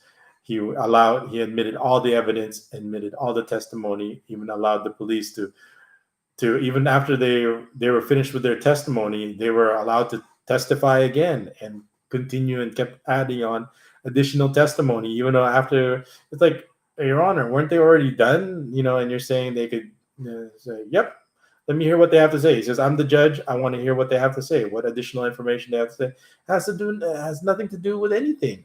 Even I'll allow it. I'm the judge. I need to hear what all their testimony, every little bitty piece of evidence. And as the judge, I need all that to be able to make my final decision. Lo and behold, he makes his final decision, and I will read the resolution and why, how, what, and why the decision he made the way he made it. So it'll satisfy everybody's, I don't want to say curiosity, but not thirst for information, for lack of a better term. Let's go to the comments, and there's like 4 people watching now, and still no comments. There, I'll just type in there. Type in the comments as I say something. Hello. Is anyone out there listening? Please make a fake account and say yes. It's like, make a fake account and say yes, that I'm listening, and I won't hold you to it. I won't say, oh, look at this person has a fake account. Just acknowledge that you can hear me. I'm really shocked that nobody has made a comment. This is unprecedented. I got like 4 moles just listening, and and nobody else. Is there something that I don't know that's going on, that there's like a rule or something that don't say anything, because if you say something, this will happen to you? It's like one of those weird chain letters that if you don't continue this letter and you don't. Oh, there we go. Finally, Zandax1, thank you for making a comment. I've been live streaming for like what, 2 hours now or 3 hours now, and you are the first person to make a comment. Thank God. I was beginning to think that I'm like in this Twilight Zone episode. I mean, this is like what most Twilight Zone episodes for like a half an hour. Somebody's like wandering around, like looking for somebody else to talk to, or some other human being, or just someone, and then here it is finally. It says Zandax1 is saying, I've been listening to you for years. Thank goodness you came to the live stream. I mean, thank you for making a comment, and I assume you're hearing just fine. You have any questions or comments about any of the subject matter that I've been talking about? So what I was doing was talking about the judge that was denying my civil rights to an attorney of my own choosing, and he was going to give me this public attorney, which had no idea what was going on in my case. I still declined. I said I declined. I'm sorry. I can't accept this public defender. And he says, okay, if you don't accept the public defender, then the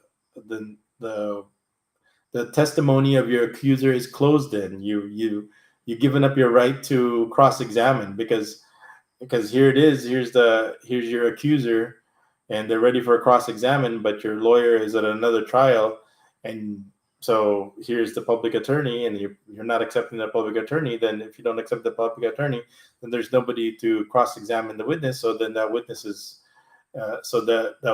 testimony is ended. I was like, well, what do you want me to do? I just declined, and I said I don't give up my right to cross-examine my accuser. Is all I could say. He says, well, so the judge says, because you're not accepting the public defender who's here ready to defend you. I go, he's not here ready to defend me. So do you understand that part, Zandax? What kind of situation I was in to add to my anxiety and panic and fear level and my anxiety level? So I don't know if was I able to demonstrate that clearly in that video, in the inhibition video. And Zandax says, I've been catching up on some of your recent videos for the last few weeks. Okay, so this is why I'm doing it slowly. And a lot of people want like all the information right now about what happened, who, what, where, who died. And as you can see, it's like I've been gone 3 years, and I can't expect people to just drop everything and just like watch everything I said, or listen to everything I said, or read everything I write. Because I mean, people have lives, and like most people, they moved on, and what they moved on to is taking priority over what I have to do, or what I have to say, or what happened to me. To me, I'm just a flying circus. I'm just like a fly by night. I'm just here today, gone tomorrow, possibly. So that's why I'm giving information bits and bits at a time. So not only to give people a chance to kind of digest it, but also to get other people a chance to rediscover me again. Because how are people going to know that I just got out of prison, and then that I survived, and I'm back here again? And I actually, somebody, who was it? One of the comments. So I don't have a lot of comments, so I read all the comments. And one thing is, I don't usually erase the comments. If a comment gets ghosted, I think YouTube has this algorithm that they withhold or they delete certain comments if it triggers their algorithm. Because YouTube has become like a Nazi when it comes to comments. Now there's certain videos, if you say the comments are not allowed, so they've gotten very strict when it comes to the comments. But me personally, I welcome most of the comments, even the bad ones. So comment away. But I don't, like I said, if it gets ghosted, I don't me personally delete the comments, but if you say something that's inappropriate or triggers YouTube's algorithm to withhold a comment, then there's nothing I can do about it. So,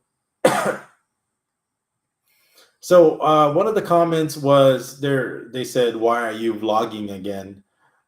So this was a comment. So let's just say it's a comment, and the comment said why I was asking why I was vlogging again. So uh, and the reason why I was vlogging again, and I think the next from what I can remember from the comment, it says, "Am I worried that I might go to prison again?" It's like of course, I'm always worried. Once you've been to prison, you're always worried about going to prison again. So that's always on my mind. But whether I vlog or not, I don't know. I mean, vlogging has its risks versus rewards. I'd like to think that there's more reward than risk when it comes to vlogging, and is and then because the person is making an argument, you went to prison because you were vlogging, and that's why you caught the attention of the police. And as you know, if the police get their attention on you, it's a very bad thing. You want to keep a low profile here as much as possible. I do agree with them, but like I said, you have to really choose a path here of what you want to do here. Do you have information that could save other people? Yes, I do. Is it what kind of person am I if I didn't share the information that I have that would benefit a lot of people? That yeah, well, in the same similar situation. I mean, imagine if you're in the same similar situation. You want to live here in the Philippines. You want to retire here in the Philippines, and you want to make sure that nothing bad happens to you. And there's certain steps that you can take to make sure that what happened to me doesn't happen to you. Then, of course, that would benefit you. But then, well, how would it benefit me? I don't know yet. Is Can we say that the vlog is mightier than the sword, or the pen is mightier than the sword? Is the vlog mightier than the gun? I don't know. At least if anything happens to me, at least all of you will know why and what happened. What happened and why. So vlogging is my way of communicating to me. So who knows? I might be talking to people. Uh, Maybe months from now, years from now, I might be dead, and I'm talking to you from the grave. And at least when you're listening to this, and you're listening to my ghost, then at least you know what happened to me and why it happened, and maybe the life you saved may be just your own. I would like to think that I will survive, and I will live, and I will live to fight again another day, and long live the fighters. But that's not really up to me. I mean, only time will tell whether that's the case or not. Let's go to the comments again. We got Zandax making all the comments here. Zandax says, "One, I really appreciate your content." Oh, good. I'm doing this for you. If it's appreciated by one person, then at least it's if one person is benefiting from my content, then I guess it's worth doing.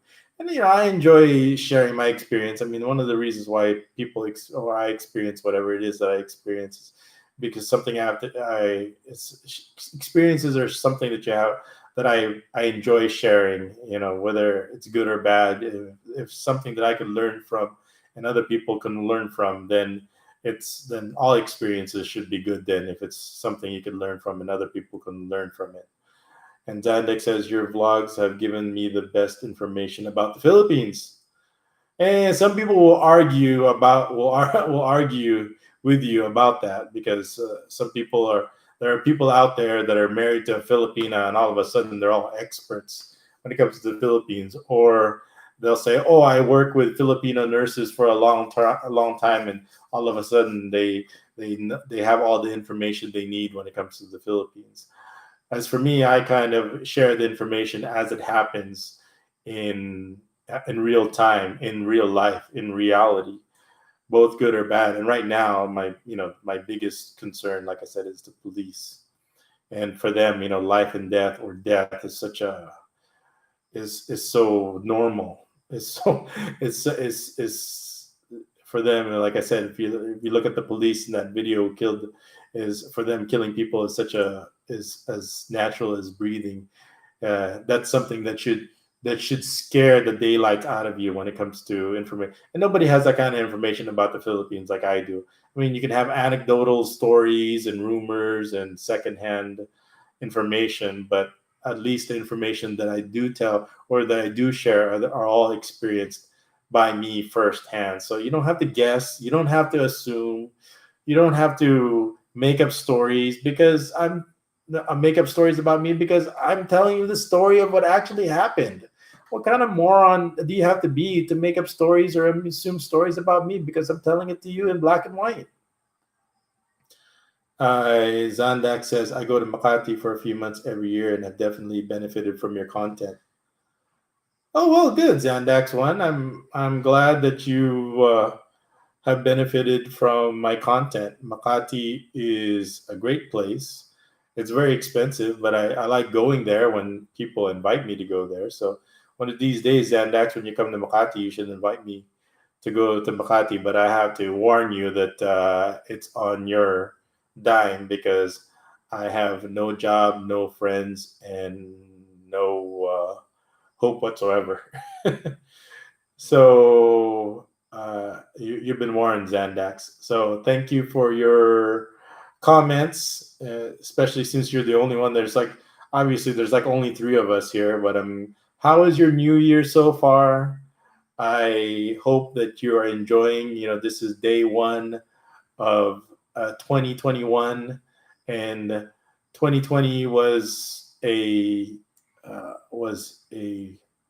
how do you I don't want to say horrible year because it was the year that I got my freedom back again. So but Zandax, I think this is the first time I ever heard you make a comment before, Zandax one. So I'm not familiar with your name. I mean, obviously this could be just like a, a a new name or an alias name that you could be using. You could have been using other names before, and I don't blame you for privacy reasons. Uh, he says, Sandex actually had plans trying to communicate with you back in 2018, but unfortunately, you got framed up. Well, yeah, that was unfortunate, but here I am now. So I'm glad that you were able to uh, learn from some of my experience, and that's just too bad. I'm sorry that you and I weren't able to. I had my own battle to fight, and I'd like to think that I won, but the battle yet is not yet over. Zandax one, do you have any specific questions about any of the videos that have you seen so far and getting caught up? Any questions or comments? I would just like to have some feedback so I know which direction to go when it comes to uh, talking and discussing, what I'm going to be saying next, because I just kind of go and go with this free flow kind of thinking. I just kind of express whatever comes into mind if you don't give me a direction where you want to go. And since you're the only one commenting, it'll be a very personal vlog, fine-tuned to just your questions and comments. Usually I have like a whole bunch of questions and comments flying through that I have a lot to comment on. Right now it's pretty desperate. Kaga, here we go. Thank you very much, Kaga, for your comment. He says his comment says he thinks many people want to know how your family accepted the things that went to prison for. Okay, Kaga, you can't really say many people because there's only three of you, and I don't think Zandax is thinking about that. So that means I'm not thinking that. So that means, since the story is about me, so I'm not really, I don't really count. So that means only two. That's just you and one other person. So you can't really say many when it's just two of you. So let's just say you want to know how your family. My back is killing me. How your family accepted the thing you went to prison for? Well, obviously, there's no truth to any of it. So there's really, so that pretty much answers your question because there's no truth to any of those accusations. So what I went to prison for is actually a lie. So you can't really ask my family, how do you feel about the lie? That's probably the more appropriate question. And the answer is pretty simple. They don't like it. if that's if that answers your question, how did your family accept? Number one, they didn't accept the lie, and number two, so your question more appropriately is they didn't like it. Is how did I answer that properly, Kaga? It was a lie that they never accepted because they know better, they know the truth, and but there are some people don't want to accept the truth because they have their own world that's very fragile, and the truth would just destroy their world. But the truth is one thing and a lie is another thing, and a lie is something that they will never accept when it comes to me. And uh, and how do they feel about the lie? Of course, it's tragic. They hate it. Does that answer your question? Does the other two people who are listening answer the question also? Do you feel that I properly answered the question? It was all lies. They didn't accept it, and of course, they didn't like it. But there's nothing they could do about it. So it's not a matter whether they like it or not. It was something that was an ordeal that they had to go through, and they had to write it out. And here are the results.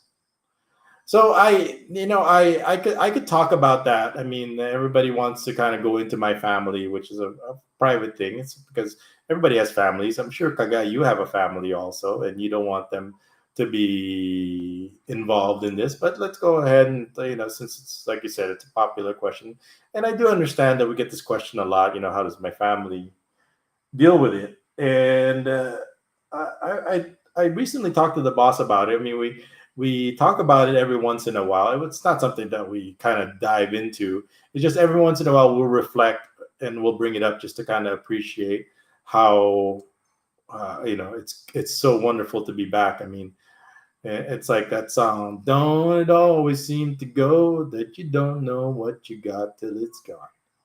Pay paradise, put up a parking lot. So this was the first time I've actually like lost my freedom. I mean, it's not just that. The fact that I can't even use the internet. I don't have access to food. I don't have access to healthcare. I don't have access to anything. I mean, you're just like the living dead. At least if when I was in prison in America, oops, I was in prison in America. I mean, you could still there's a lot of things you have access to and all that. But he admitted he was in prison in America. Somebody like me, I'm the Count of Monte Cristo over and over again. I'm. And how many times does an innocent person have to go to jail to be the Count of Monte Cristo? And it's like, oh, you're not innocent, Beboton. Well, are you saying whoever has not sinned cast the first stone? I mean, we are talking about laws over here. I mean, we have to follow the law. I mean, isn't that what we do? Don't you follow the law? And if you break the law, then are you better than me, or are you the same as me? Because obviously, three judges have said, and I'm living testimony that I haven't broken any law. Am I perfect? They said that in their resolution. Obviously, that there's a reason why this happened, right? And they talked about it and we dived into it and we talked about it in the resolution, right? I mean, but whether I broke any laws or not, that was something that the judges are there to decide. That's why they're the judge. You are not the judge. They are the judge. And as a judge, they have this background. This judge that I vlogged about, he went to school, practiced studied law, took the board exam, was in the top 1%, and became a dean and became a law professor and was practicing law as a lawyer until he was appointed judge. And he was judge for several years. And this guy's got to be in his he's probably in his like 60s. So he's been practicing law, as a judge for a long time. So he can cut through the bullshit pretty easily. and what is innocent and what is guilty and what is the law. And as a judge, they're the ones that dispense the law, and the judge has decided. Let's go to Zandax. One says, I don't think it's any of my business what your wife and your child think about you. I'm sure they are happy that you're back. Well, there you go. That's true. US versus Philippines. I don't mean to offend you, just curious. No offense done, Kaya. I mean, like I said, I tried to address your question, but you have to think about. I'm not saying you have to think about your questions, and I'm not trying to offend you by saying you're not thinking about your questions. I mean, we have to assume certain things about the situation, and I could, if you could just ask the question, what happened. I've always said, it usually, if over here it's like 2 weeks, people go on. If somebody dies 2 weeks later, you mourn, and then 2 weeks later they're forgotten, they moved on. And same thing for me. But because of the media exposure, and I was so big and I was so popular, and it took longer than 2 weeks for people to move on. And the boss and Hero said, the kids said about 1 month before people kind of moved on and forgotten that I was already dead. I was good as dead, and people didn't bring me up. But those first 2 weeks and for the month was pretty intense. I remember I was watching the movie Money Heist. If anybody has ever seen that, that's pretty popular. If you haven't seen Money Heist, it's entertaining. It's very well written. It's very intelligent. And they were trying to discredit one of the because what was happening was that there was a situation where they were having this Robin Hood effect, where the people were sympathizing with the bank robbers because they haven't killed anyone, they haven't hurt anybody, and they were just robbing the banks. And in this atmosphere, if you're robbing money from the banks or from the government, and hey, guess what? People have accused me from robbing money from the government also. Isn't that the same as robbing money from banks? Does that make me a Robin Hood? So because people really can't sympathize with the banks because they're crooked, and people can't sympathize with the government because they're crooked and they're corrupt. Even in America, banks and government especially are crooked and corrupt. And if you steal money from the government, I mean, more power to you, because the government is the biggest thieves, and the banks are the biggest thieves when it comes to their practices and what they do and how much money they waste. But anyway, that's a different subject. What I was talking about was, so in Money Heist, to discredit that they're not the Robin Hoods, good guys that they were trying to portray themselves out in the public, because they were getting all the support. And from what I remember, I think if people have seen the movie Money Heist, so what they did was they spread all these lies about the bank robbers, and one of them said that they were a pedophile, human trafficker, all those things, like child trafficker, things like that, human trafficking, which was all lies just to discredit them. And the guy was pretty upset about it. It's like, these people are saying all these. So, I mean, the same thing would happen to me. You're not going to have any friends coming to defend you if you're being accused of any of those things. And especially what happened with my family and with the kids. And the take-home message is probably, I don't know if this is what you want to hear or not. I mean, like Zandak said, that it's private. This is something that happened to my family, but you can pretty much, when it comes to friends, this is usually during your darkest darkest moments. This is when you realize if you have any friends or not. Okay. In this situation, I can't really say whether I have any friends or not, because this was a journey that I had to go through alone. I can't really. It's not really fair for me to say whether I had friends or not to help me, because this was a journey it was my destiny to, and I could probably go into some specific examples why this was my destiny. Well, I'll give you a good example. Before my house got raided, before my house got searched, the police actually contacted the homeowners association of our community. I repeat, the police contacted the homeowners association of our community because they were trying to find out information about where I live and to confirm where I was actually living. And this my address. And the administration couldn't divulge that private information. So the administration itself asked the homeowners association what to do. It's like the police are asking, and they don't have anything yet. They're just asking, this private information. This where this person's residency is. Because I have a lot of information online. This is where I live, but they wanted to specifically and confirm exactly where I live. And the homeowners association willingly and gladly gave me up and sold me out and said, "Yeah, he lives over here. Come and get him."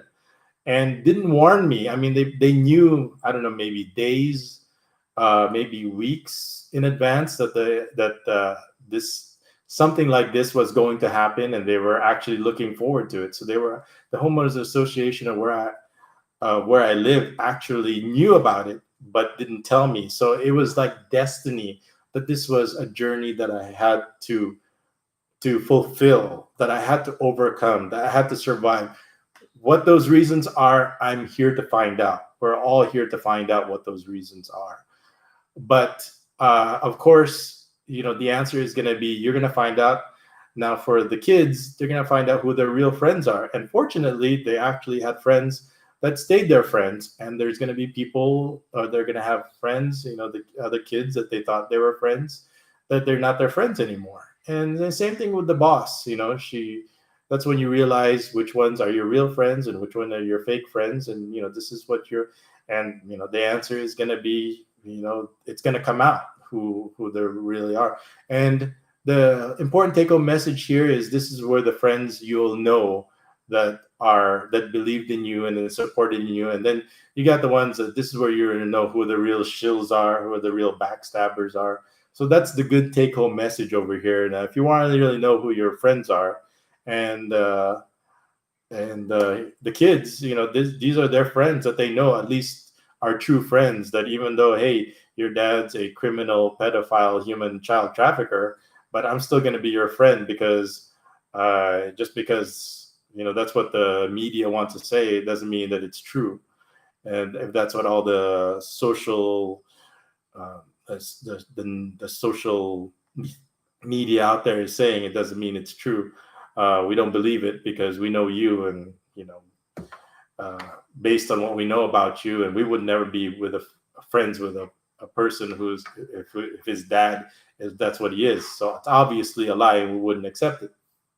Then that's the good positive thing, is then you'll know who your friends are.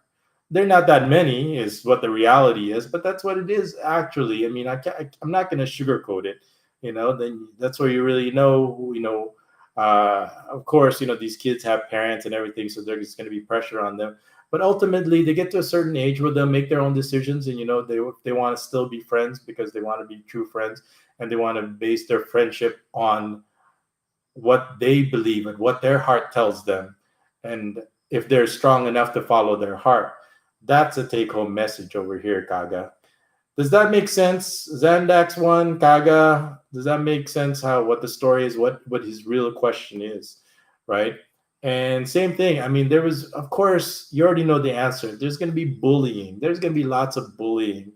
But what I did was I made sure before I went into prison that the kids had a strong foundation. If you have kids with a strong foundation that grew up right, that you just raised them right, they're going to stand up to the bullies. I've always taught them to be strong and to believe themselves and to follow their heart and to follow their conviction. And no matter what anybody says, especially even if it's a lie, it's not going to faze you. You're not going to believe it. You're going to hold your head up strong, and you're not going to be bullied, because that's what bullies want to do. They want to feed on your weakness. And if you don't show them any weakness, they'll move on. And that's what happened. Does that answer your question, Kaga? The bullying. I mean, it was a tragic ordeal. I wouldn't wish it on anybody's kids. but it was an experience, and it just made the kids stronger and made us our family stronger. If that, thank you very much, Zandax One. See, people like to ask questions that they already know the answers to, and I'm just there to kind of guide them. And it's like, there's a reason why you won't accept the answer, and I'll help you guide you to accept the answer to the questions you already know the answers to. And your life would be a lot better if you stop asking questions that you already know the answer to. So was there a lot of bullying? Yes, it was tragic. It was embarrassing. I mean, how do I explain it, right? I mean, it's not something that you could that you could personally understand. It's like, no one's ever gone through what I've gone through, what my family has gone through. But it's brought us closer. It's brought us stronger. So that's the answer, Kaga. Because there are a lot of evil people in this world. Obviously, I'm not one of them. You're listening here and listening to me is testimony to that. Because if I was, then I wouldn't be here vlogging right now. But thank you very much, Zandax One, for confirming that what I'm saying makes sense. Because sometimes I'm talking, and of course, it makes sense to me because it's coming from me. Just like if I post something and I like it, of course I'm going to like it because I posted it. So it's nice to know and nice to have feedback that it makes sense to you also. So I'm trying to answer Kaga's question because there's a lot of questions about that. I think I had one person, I wish he was here. He was asking the question of what does your wife say, or what does she think, or what is that nonsense about I'm sleeping around, I'm having sex. It's like, okay, I'm having sex, who told you that, right? Is there any evidence of that? If there was evidence of that, then how come I'm here vlogging? If I did rape these girls, I mean, think about it. Okay, so the police set this up, and after they set this up, they said I raped them. So I raped them. They set this up for me to rape them. Can you put two and two together? Okay, so here we're at the meeting with the police. All right, let's do this entrapment, and we need to make sure that he actually rapes these girls, so we have a reason to arrest him. Because if he doesn't rape them, then what the hell are we gonna accuse him of? Okay, so rape. We're accusing him of rape. So we can't accuse him of rape if he doesn't actually rape the girls. So we need him to rape the girls. So we're all going to wait and allow him to rape the girls, and we're going to allow him to rape these. They call them children too. We're going to allow him to rape these children while we're doing this entrapment. Okay, so we have a reason to arrest him. So we go to court and say, oh, what are you charging him? Rape. Okay, how? So he raped them while you guys were outside watching? Well, he raped them. And what were you guys doing? Well, what do you want us to do? We can't arrest him if he doesn't rape them. So we needed a reason to. We were waiting for him to. We needed a reason to rape him. We needed a reason to arrest him. And this is where it didn't make any sense. And so this is where the wheels were coming off the wagon here. So does that make sense, Zandax One? So okay, here we go. Here's an entrapment, and we're gonna add rape. And you're being accused of human trafficking and rape. Okay, so how are you gonna allow human trafficking and rape to happen while you're in the middle of an entrapment? Is the question I have to ask. Is that even possible? The answer is obvious. No, it's not possible. Zandax, can you confirm that that's not possible? You can't entrap somebody to a rape. Okay, maybe you can entrap somebody for selling you drugs, or you can entrap somebody with one of these car theft where you leave your car out in the middle of this bad neighborhood, and it's an entrapment. It's got cameras. It's actually a asset car. You can do that, but you can't entrap somebody to rape somebody and then arrest them after they rape them. Can somebody who's listening, I know there's only 2 or 3 of you out there, can you confirm that that doesn't make any sense to you? That doesn't add up. How is a judge gonna accept that? I mean, you already saw in black and white that I was accused of rape. So I mean, Kaga, you have to use some kind of common knowledge over here about simple. I don't want to say common sense or logic here. I mean, we as human beings, we're born with this ability to put 2 and 2 together. Okay, in my world, 2 and 2, it's still 4. It's not 22. Okay, but for them, for some people, why they want to make it, 2 and 2 is 22. It's another issue, and what those issues are will depend on the individual. So you have to ask yourself the question: why can't I put 2 and 2 together? Okay, because that's not my purpose in this world, to help you put 2 and 2 together. I mean, you should be able to put 2 and 2 together by yourself. The real question you should be asking, you're not asking. Somebody help me out over here. Kaga, Zandax, one.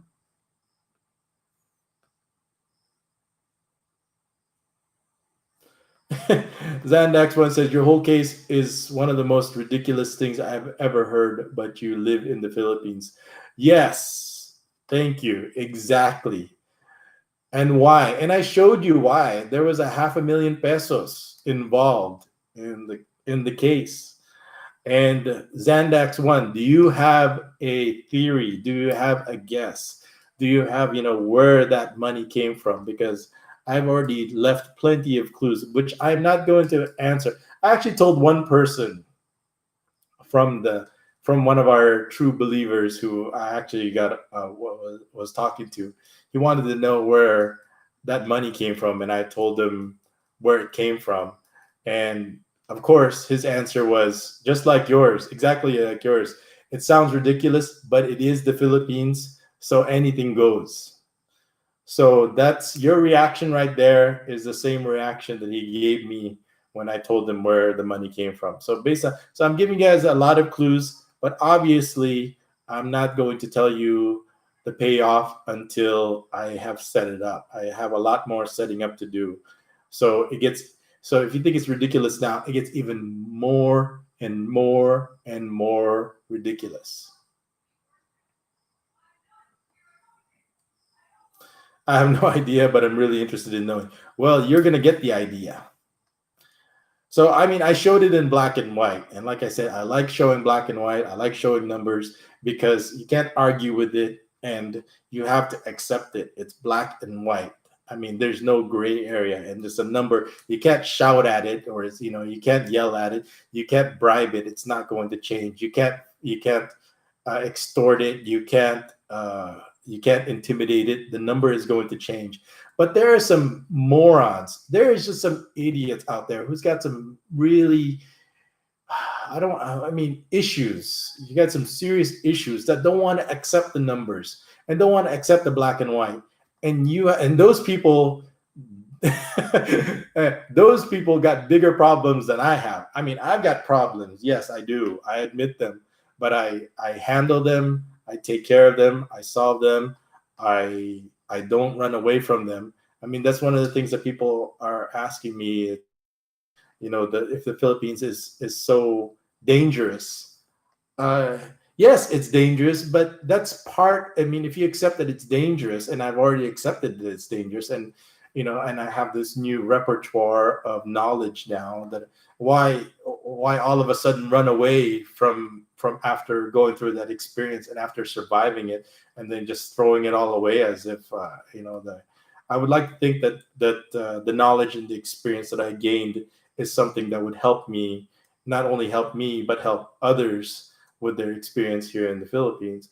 And if I went back to America or another country, I mean, and so it would be what's the word I'm looking for? Wasted or in vain that I went through all that. So and I don't want to run away from my problems. I'm not the type of person to escape from my problems. I mean, I'll manage my problems, and every problem has a solution, and there's a time, and there's a right timing, and then the right. Sometimes the solution won't come right away, but eventually, like a broken clock, it's right twice at least in one day, and every dog has his day. I so Zandax one, you're interested in knowing where you're in the right place.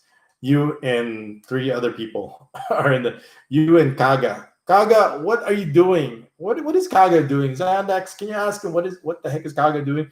He asks two questions. Uh, his Kaga's question is, what is the U.S. prison versus Philippines prison? It's like, oh, the U.S. prison is like a 5-star hotel. It's like a Taj Mahal. I mean, imagine how much. Okay, here.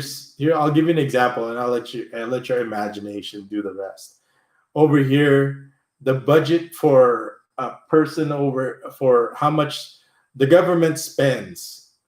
The Philippines government spends on a person that's detained, a prisoner over here, is $1 a day. I repeat, $1 a day, and half of that gets corrupted. Half of that gets taken by so you're that dollar is supposed to take care of everything, your food, your which is what $1 a day, right? And half of that goes to the pockets of bureaucracy. So you're down to like 20, 25, 30 cents a day. So where is that going to go? What is that going to happen, right? What is that supposed to do at 30 cents a day? How much of that 30 cents or 50 cents a day is going to feed you? Okay. Versus in America, we're talking about $3,000 a day for one inmate. Okay. Maybe I'm exaggerating. I know it's something like $300 or $3,000 a day. And the U.S. government spends, let's go $300. I think 3,000 is too much. The U.S. government spends $300 a day per person in America versus 30 cents. So use your imagination what that is going to be like. So it's all about, so you're going to have to learn how to survive, okay? Fortunately, I have, of course, my family, my wife to take care of me. Whatever it is that I need. If I need medicine, she'll send it to me. If I need food, she'll send it to me, or she'll bring it to me. But the whole prison ordeal itself is so I mean, your family over here in the prison has to do things that they would never need to do in America. I mean, to bring you food, to bring you medicine. I mean, I have plenty of experience of healthcare in prisons. I actually, there's rumors that I actually trained. I became a medical professional treating people in prison in the LA County system. So I know exactly what kind of health care these people get in the prison system. And over here, if you're only getting 30 cents a day, you're getting zero health care whatsoever. So if you get hit by COVID, I mean, if COVID was actually something that you could die from, I mean, we would have all died from COVID. But COVID is just a flu. That's what it is. I woke up from COVID and it's like, damn, I got this fever, and I just took some Tylenol, which was provided by my wife, which her family members from we have some family members from America that sent it to her because there's no Tylenol over here. There must be some kind of embargo or some kind of that. Tylenol or acetaminophen is not allowed, but when it comes to fever, I mean, that's my go-to drug of choice when it comes to reducing fever. So I'll tell you that the 4 drugs that I requested that my wife sent me in case COVID spread around prison. Number 1 was I needed something to reduce my fever, which was I took ibuprofen and Tylenol, acetaminophen. And I also took azithromycin for some kind of respiratory infection. I know it's probably it has nothing to do with the virus, but I took it anyway as a precaution. And I took antihistamine. Antihistamine is mostly what you're going to be dealing with is like allergic reactions from the virus.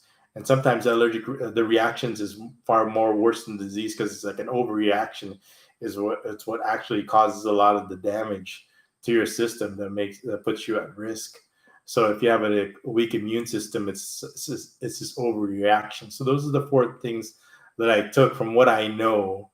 And there's some people that, to manage what it is. What I just did was I made myself comfortable as I went through the whole COVID ordeal.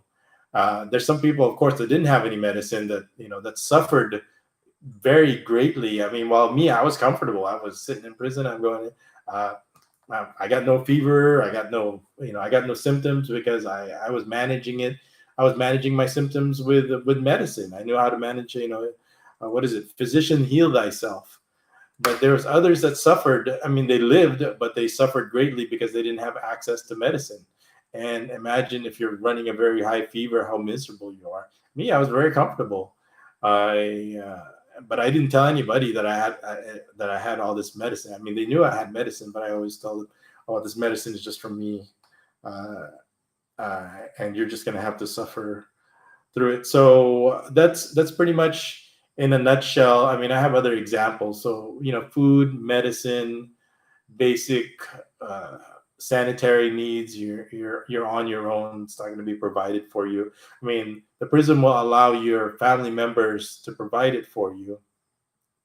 But during the pandemic, during the lockdown, that wasn't allowed. But I was able, before we were locked down, I was able to secure the medicine before the lockdown. So I was fortunate during the pandemic that I had, but it was really tough at that time, because there was no visitors, but at least I was able to save up enough to ride out the pandemic at that time.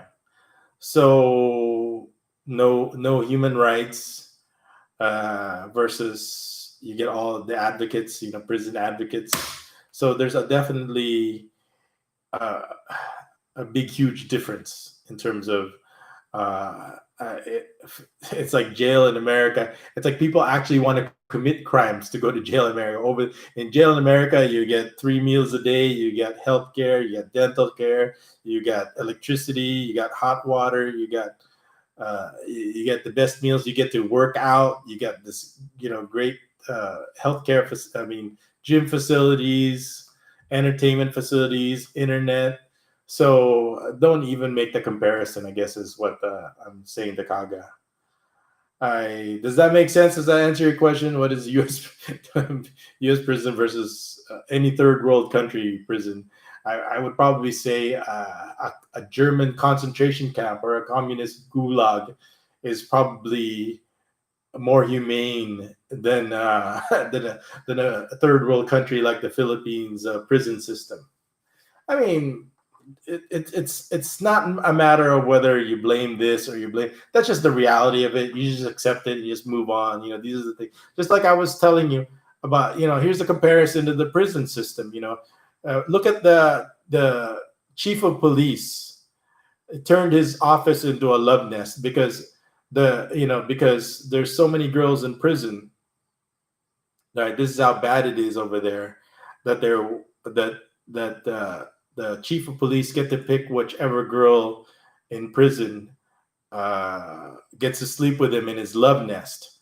Okay, and when this girl gets picked, she's gonna feel like she just won the lottery, or she's a beauty queen contestant. That's how bad these prisons are. And I just explained for like the first hour what that's like. So if you're a woman and if you want to eat and if you want to have a comfortable, somewhat manageable life in prison, then you're going to have to sleep with, hopefully you get picked by the chief of police or some other people that work there. So you can, so you have a bed to sleep in and you have proper food. But if you don't, then you're SOL. You have to find other means.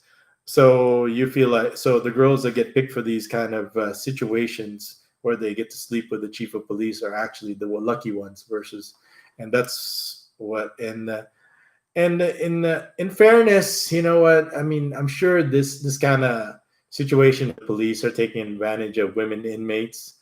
I'm sure I saw plenty of like exploitation movies back in the from the 70s and early 80s. But then again, maybe those are just movies, and that doesn't happen that often, or maybe it's just a isolated. Those usually are probably isolated incidents. But over here in the Philippines, it's pretty much a common practice.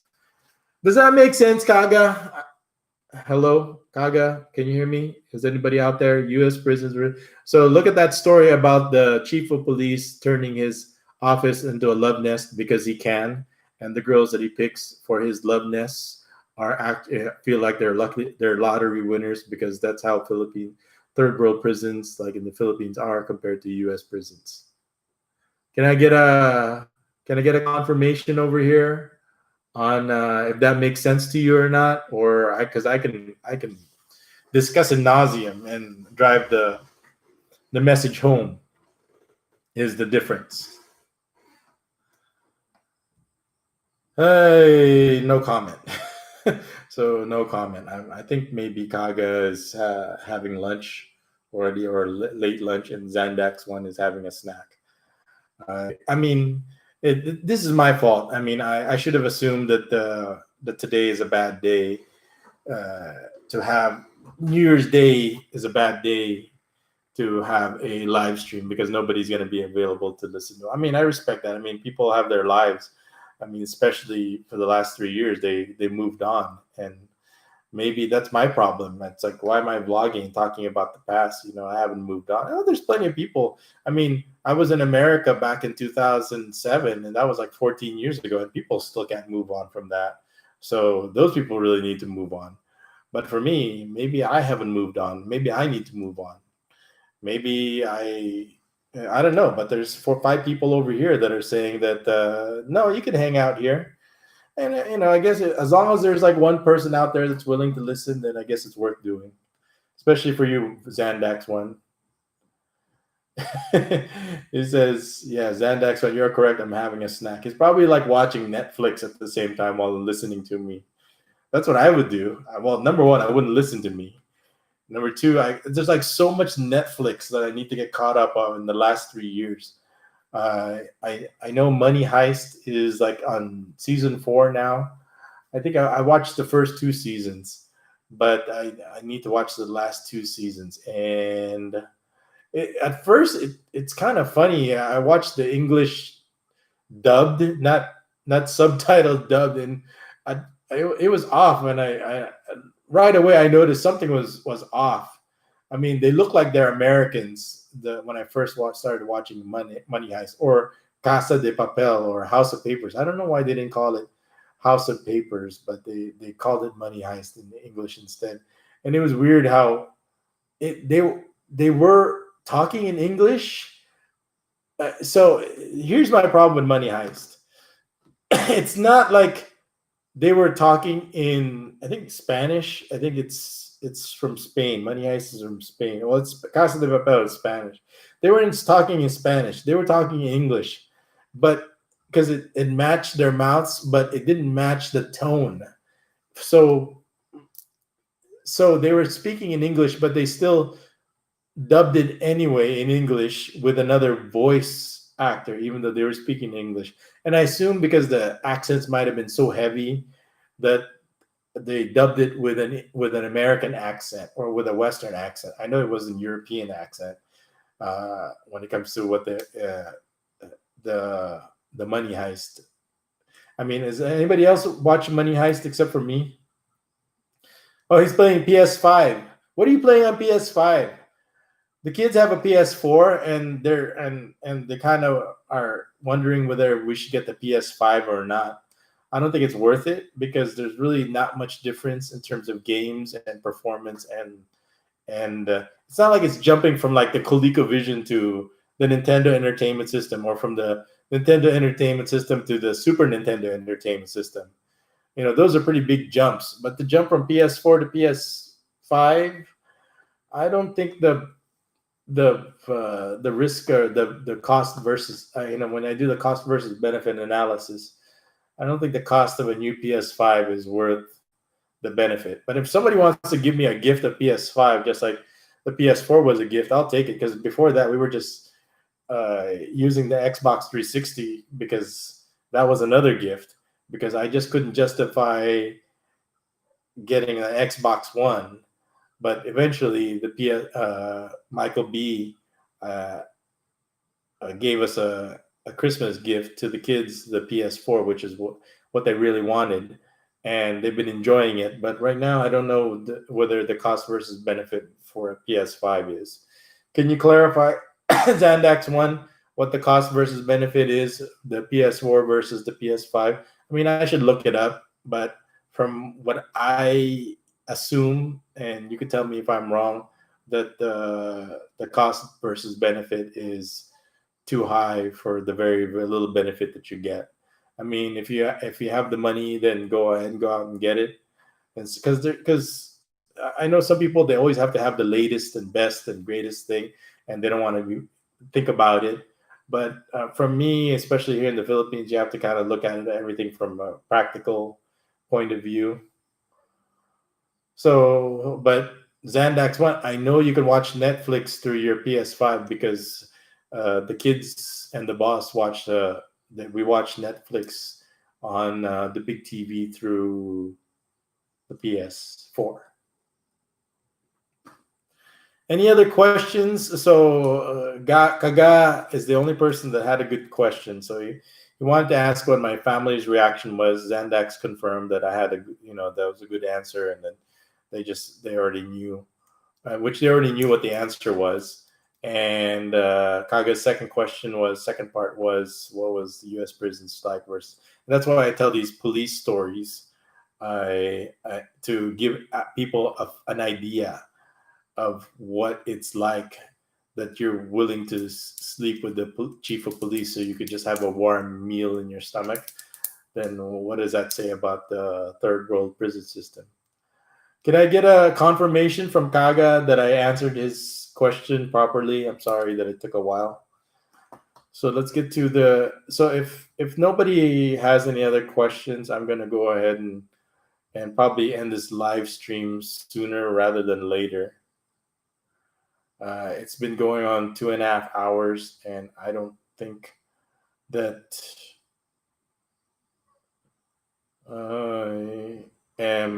I don't think I have enough questions but here's one thing that I wanted to talk about also. Was one thing that kind of shocked me.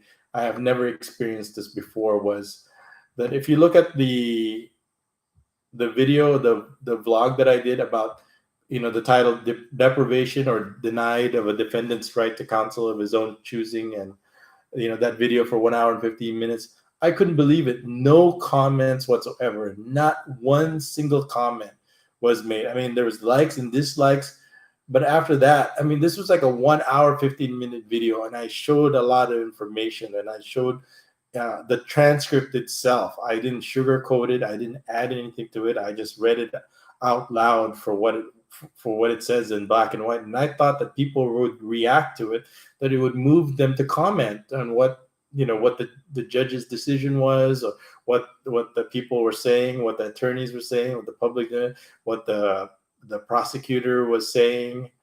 I thought that there was so much information there that it would move people to react, and it would move people to comment. And so far, their reaction has been silence. Nobody commented on that video. 1 hour and 15 minutes worth of information about my cases here in the Philippines, and not one person was moved to comment.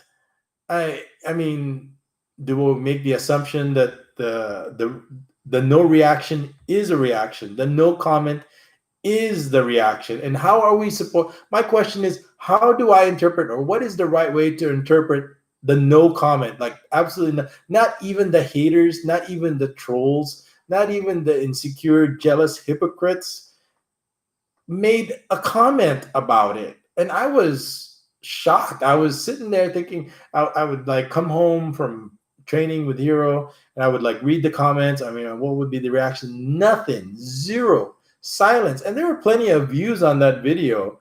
Let me see here. Uh, let me. There was like 187 views. You think out of 187 views, let's say 100 of those views are actually unique individuals. That one person out of those 100 unique individuals would comment and say something smart or snide or snarky about the information. Nothing, absolutely nothing. So I was.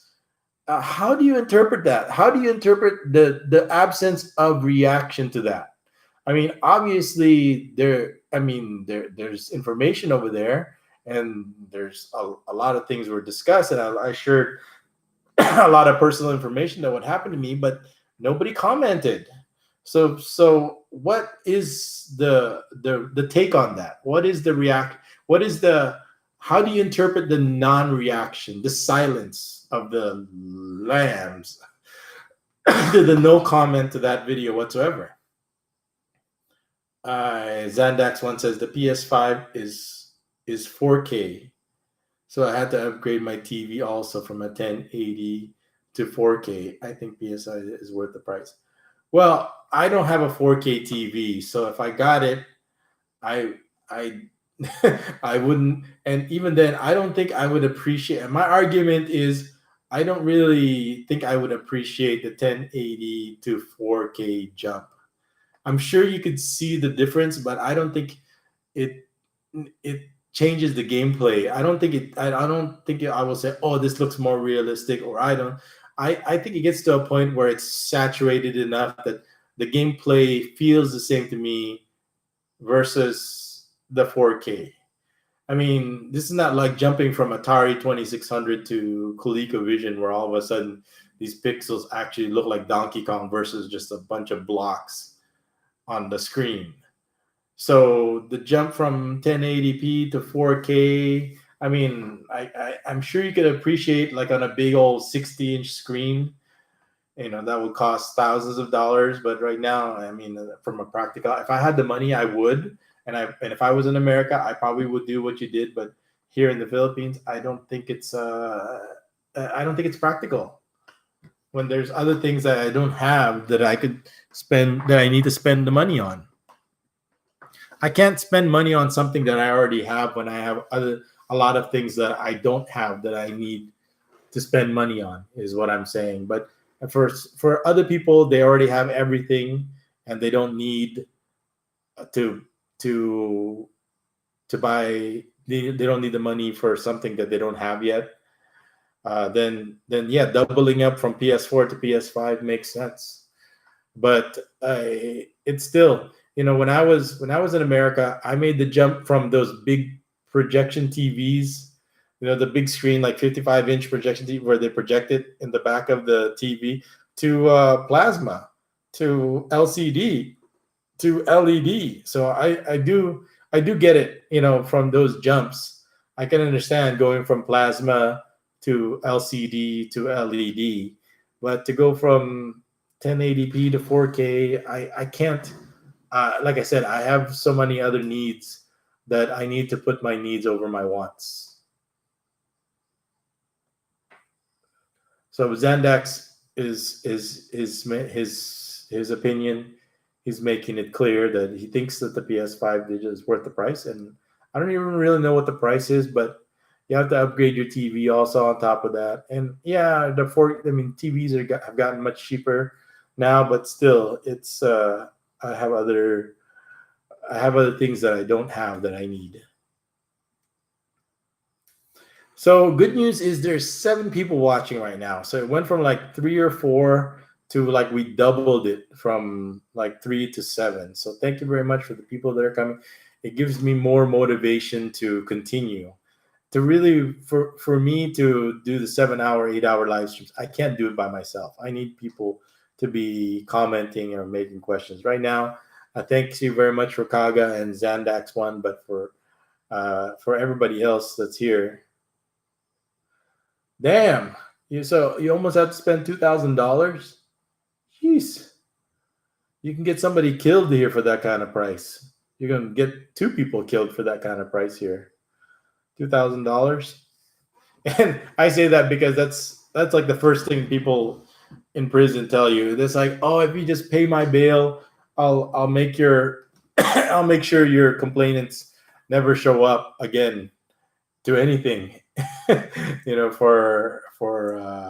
For my bail, and they'll say my bail is like only $100 or $200 or something like that. But of course, you can't hold them to it. You don't expect them. You can't. They just need somebody to bail them out, and they don't have the 200 or $200-300 that it would take. So it's they'll do it if by using somebody else's money, and they have the money, but they don't want to spend the money on bail. If that makes sense, because money is more important to them than their freedom. Okay, I know in America and Western countries and Western minds, people, of course, money is more important than freedom. I mean, freedom. Sorry, freedom is more important than money. But here in the Philippines, money is more important than freedom. So people would rather be in jail than to spend $200 or $300 or something. I've seen them some as low as $50 or $100 uh, for bail, but they just wouldn't spend the money on it. It's like, oh, that's wasted money. I don't want to waste that kind of money on my bail. I'll just wait here, and it's because waiting is free and bail is not. And I said, okay, gosh, I wish I had $100 bail so I can be free and be with my family. So so that basically, I'm not saying I'm that desperate, but I'm just saying that here in the Philippines, you have to be practical, and spending $2,000 to upgrade something that you already have doesn't make sense. Okay, we got 7 people watching right now, and I know you guys don't want me talking about just PS4s, and so if there's anything else you guys want me to talk about, I'd be happy to talk about it. You just gotta ask me the question. I won't berate you. I won't make fun of you. I'll just try to answer it the best way I can. I won't be offended. So, I mean, I'm just happy to be out of prison. So, it will really take a lot for you to offend me. Of course, you could attack my family, make it personal and everything, but why would you want to do that? I'm sure the moderators will take care of that. If that's what happens. But I don't think I have any moderators right now online. They're all drunk or passed out or doing something better. I mean, more power to them. I mean, they, I've said in my last live stream, it's like one guy was making a bunch of comments, and I said, I mean, do you have something else better to do it than do it? Well, right now, that's what's happening. It's like nobody's here, so everybody does have something else better to do, and they're doing it, which is fine. I mean, Zandax1 is playing with his PS5. He won't even tell me what game he's playing. Zandax1 says, do you have any idea on how I can move back to the Philippines without being married right now? I have an idea. But you want to move back to the Philippines without being married right now. You don't have to be married. You just have to pay these visa taxes, and all you need is to just go through the proper paperwork, and you could stay here, and then do one of these, like, 6 months at a time, and then do your visa run, go somewhere else, and then come back. So they're not very strict when it comes to for you to come back and just take a vacation somewhere close by, and then stamp your visa, pay your money. It's expensive. I hear it adds up. I mean, that's not something I have to deal with. I'm actually a citizen over here, but I know there's lots of people. There's lots of foreigners, not just Americans, Koreans, Australians, Germans, Chinese, you name it, that are here forever, that are living here forever, and they just pay their taxes and their visa dues, and they can live here indefinitely. So you don't have to be married. And the problem over here is there's no divorce. So once you get married, then you can't get divorced, and you're stuck with that person forever. And you can run into the problem of bigamy if you're married and you're living with somebody else, or if you break up and you're not longer with that person, and that person can come back and get you. And there's several cases of bigamy while I was in prison. there's bail for it. Obviously, you don't have to stay in prison for it. But there were several people that went to prison, and they had to be processed because of bigamy.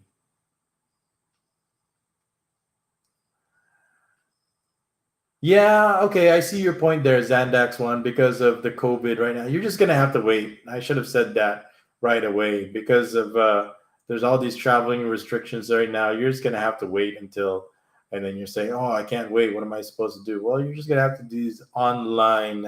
Everything's online right now. School's online, work's online, everything. So your love and your marriage is gonna have to be online also.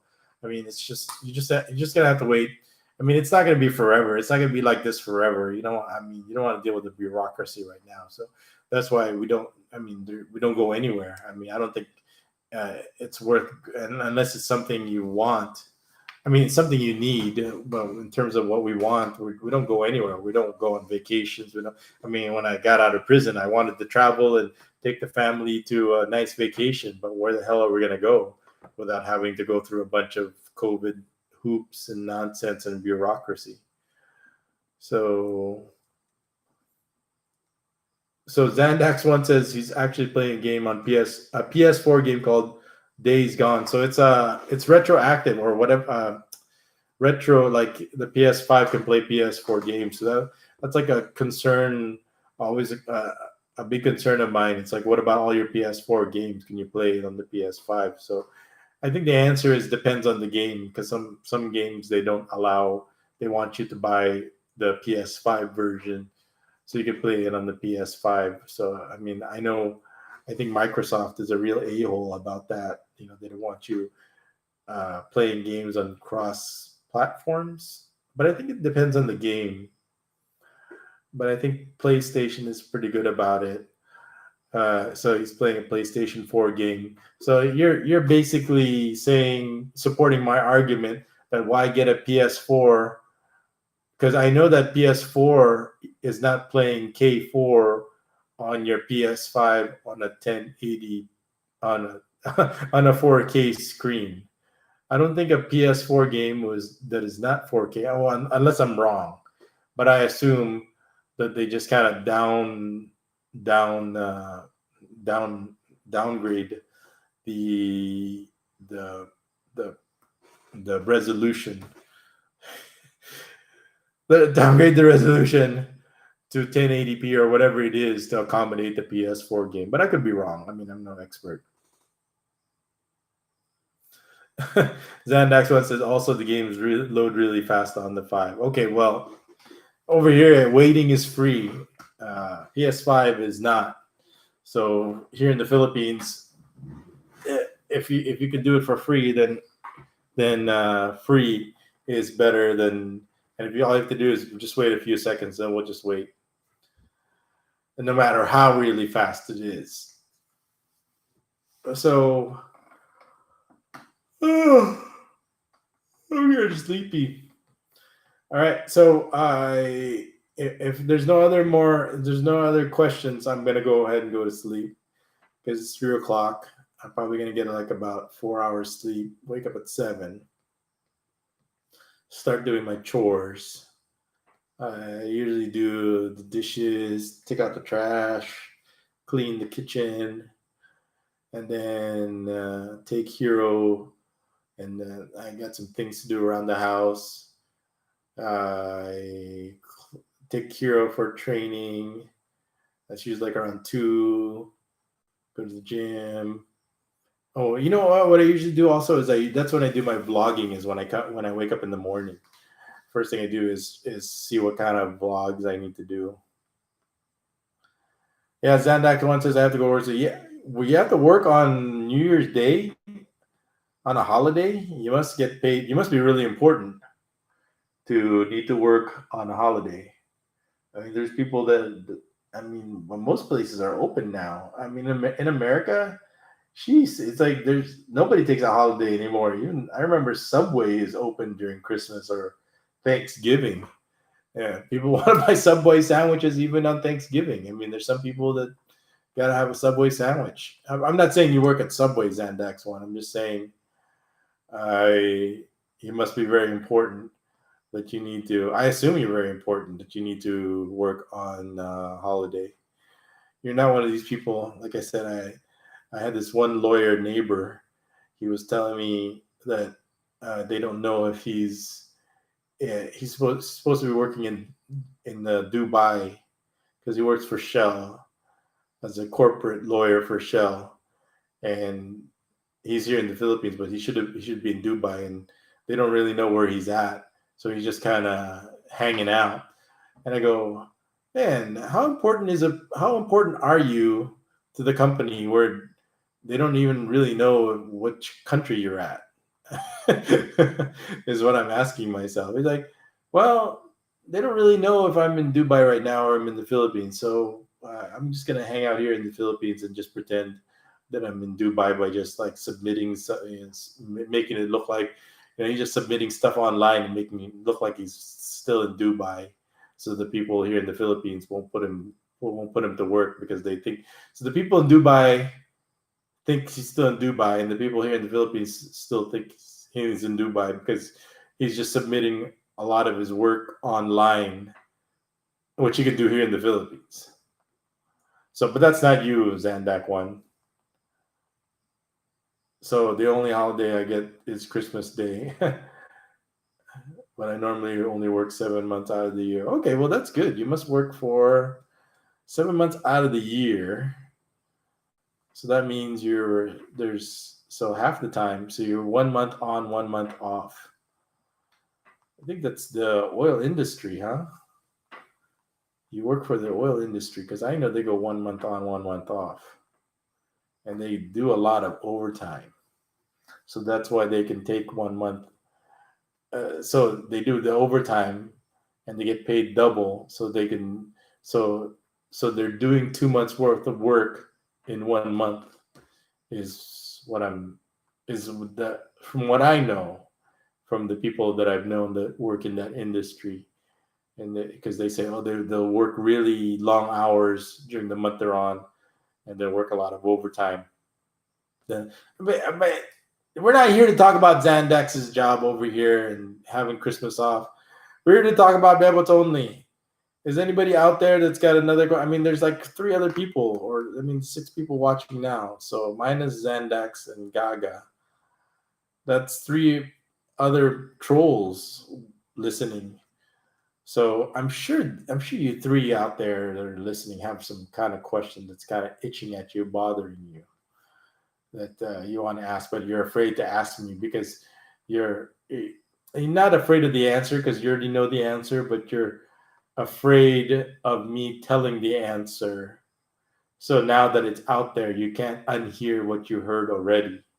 It's like you can't unsee what you've seen already. Am I correct? I mean, you could make a comment and say I'm wrong, but I think what's going to happen is,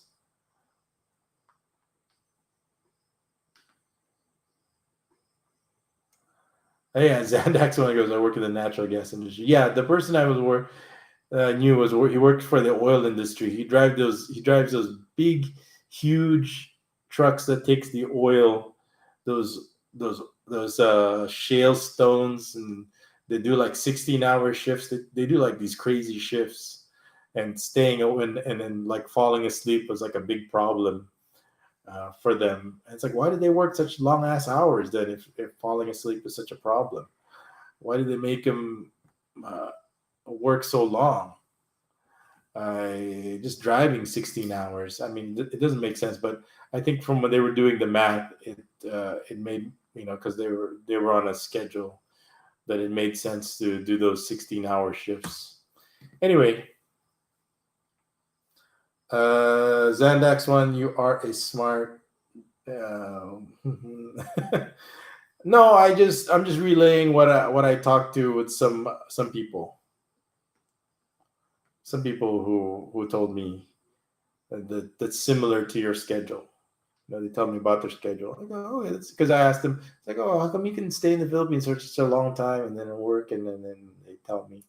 So it's good. The Zandax one, you have a good schedule, and my advice to you is just wait out this COVID-19 thing and just save up your money and get more games for your PS5 and enjoy your 4K TV until this pandemic nonsense is over.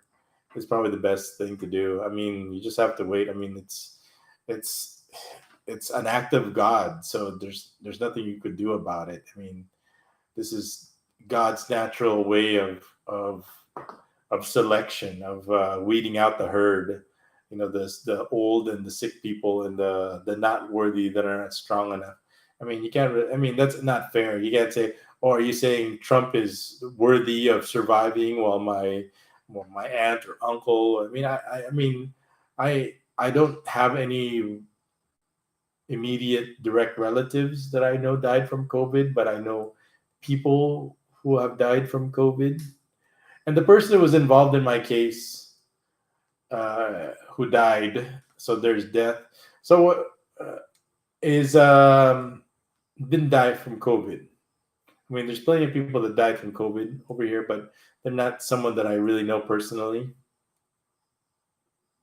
So I guess what are your other what are the questions? So the last question was prison. The other question was talk about my family.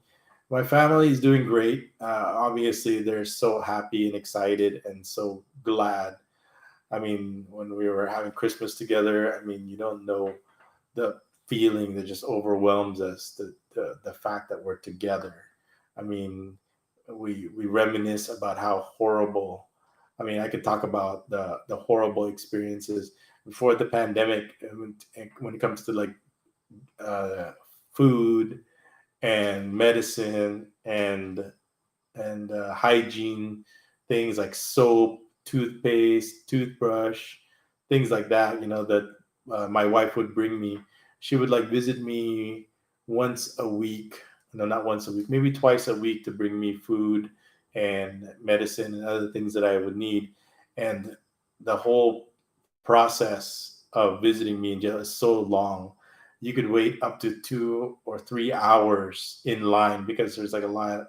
So what are they doing in line? Well, they have to search you because it's like I said, 99% of the people in jail are drug related. So the biggest problem is contraband, like drugs, especially drugs, cigarettes are are um, are a problem. So they have to search everything. So they do. So they have to strip search all the women because there's places in there that they can hide contraband in. So they got to do that. So they have to. I mean, of course, at first it was a humiliating experience for the boss to be strip searched just to bring me food, but she got used to it after a while. I and then the waiting. So then they have to search your food, and what they do is to search the food. They got the stick. You know this. You know if you go to the Philippines and they have this stick that they stick in everybody's bag to search their. Well, they do that same stick they stick in your food. So for example, you have peanut butter and jelly. They'll stick that stick right into your peanut butter and stab at it, and then stick it in their armpit and stick it with somebody else's bag or stick it in somebody else's whatever shoes or something like that and then stick it in your food. I mean, is it disgusting? Yeah, but when you're hungry and you got like stick germ infested food is better than nothing. So it's a long process, and cell phones that are not allowed, so you can't sit there while you're waiting in line to be playing Candy Crush to pass the time, or be watching Netflix, or using data, or checking your Facebook, or checking your online stocks, or anything like that. So you have to literally just suffer through. And I try to tell the boss not to take the kids to visit me. So usually because it's a because they have to strip search the kids also. So, but I want to see my kids, so maybe I'll see them like once or twice a month. I don't want to have them go through the traumatic, and they hate waiting in line and the whole process itself. And just to see me in my condition, it's just depressing. And then for them, they said the worst part was leaving. And the best part, of course, is seeing my family and seeing the kids and seeing my wife. But the worst part for all of us is the leaving part. I have to go back to prison, and they have to go. They have to leave me, and they have to go back to their freedom, and without the dad, with the kids without their dad, my wife without her husband, and facing the world again, which was sad. That was the hardest part. That's why I tried to limit their visits as much as possible, when it's not really necessary. So the whole experience was so we're just happy that, and I left a lot of people behind that are still there, that are there now and experiencing that. And I go, I did that for 3 years, and I'm glad I didn't have to spend the third Christmas in prison doing that. So that was the best part about this Christmas, is where you really get to appreciate what you have after you losing it and you get it back again. So it really changes your experience.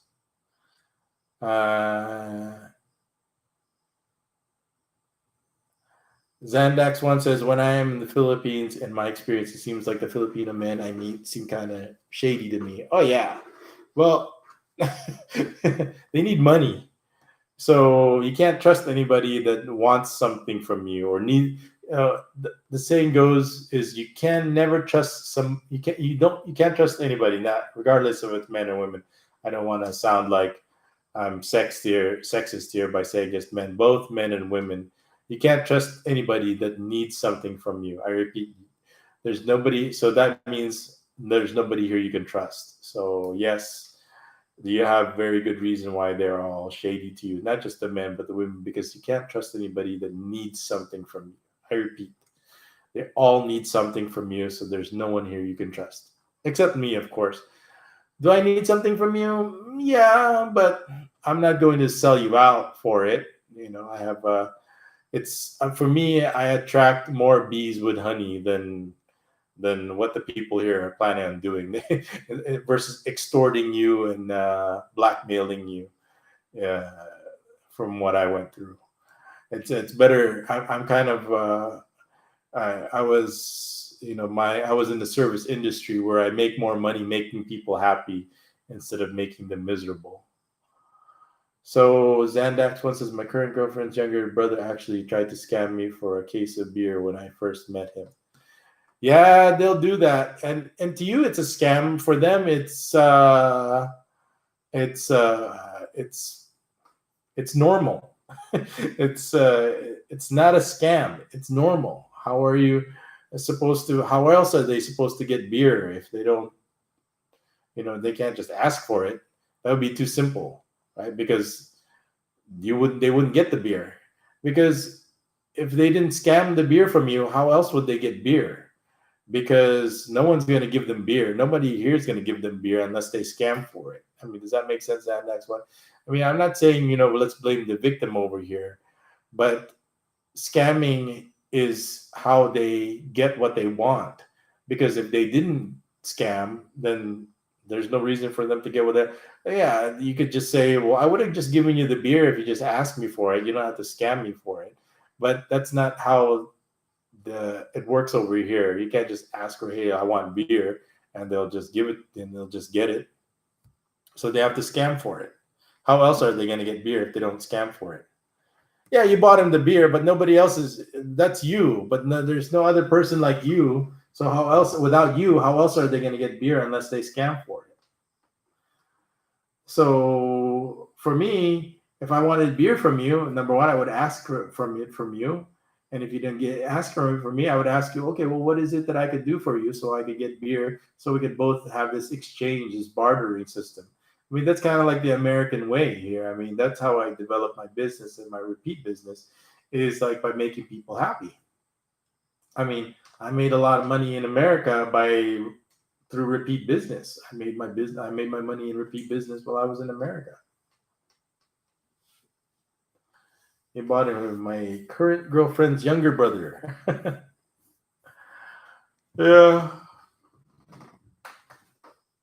So there's gonna be a lot of scamming going on over here, and I was part of that one big scam. The problem is, the biggest scammers here in the Philippines are the police. They are the legal scammers over here. They're the biggest scammers over here in the Philippines, as you can see. They're the biggest rapists. They're the biggest customers when it comes to human trafficking. They are the legal criminals here in the Philippines. They're the legal murderers here in the Philippines, as you could see.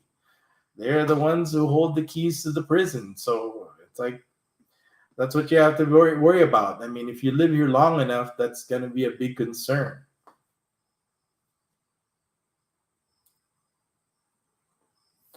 And that's why you don't have to take my word for it. There's plenty of stories out there, and I'm just highlighting the ones that I kind of come across.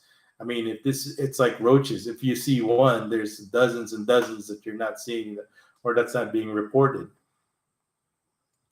So the police are a concern, but they are a concern. But you have to keep in mind that police are not very. They Let's I'll get back to that thought after I set it up. Okay, I don't want to give away what motives and methods of the police are yet. Let's finish my case first, and then we'll get to them. I mean, I'll cook their goose once I finish talking about how I survived the process and how I was able to regain my freedom again. Anybody have any questions? Because Zandax One is going to work. He's done playing with his PlayStation, and I am. And Gaga is already. What is his name? Gada, something. Zandax One is the only one commenting. The other one, Kaga. That's what it was. He's not commenting anymore. I think he went. I think he went to go get something to eat or got done something more important. So that's the three of us here. Then there's three other people that are not saying anything. So if you're not saying anything, then I'm gonna go ahead and close off this live stream pretty soon. But what was I saying? What did I be? I wanted. What was the reason why I picked this this title? Also, we can't afford to be innocent. There was a comment that said in one of my, it was in my that was only the Revolution channel, so it's not in the Vendetta channel, on the Revolution channel. I think there's some people think that that I only have one channel, that the they don't know about the Vendetta channel. They only know about the Revolution channel. So somebody in the Revolution channel said something like, "I didn't prove my innocence." So my reply to like prove my innocence, right? Back where I come from, or in my reality, and the ideally or fortunate for me, it's not prove my innocence, it's prove my guilt. You have the burden of proving my guilt. I'm not here to prove my innocence, is the law. And for some reason, people think that the law doesn't apply to them or doesn't apply to me, and the law still says that you are guilty until proven innocent. I mean, for me, that's what seems to be the law, instead of the other way around, that why people can't say that I'm innocent until proven guilty, unless I can't afford to be innocent, is the comment or the title that I came up with. It was regards kind of like that comment. In terms of, I mean, there's other comments talking about, I'm not innocent, and the good thing is, I'm glad they're not the judge in my case, or they would probably never be the judge in anybody's case if that's how they just kind of interpret things without looking at all the evidence and all the testimony. Anyway, I've said enough.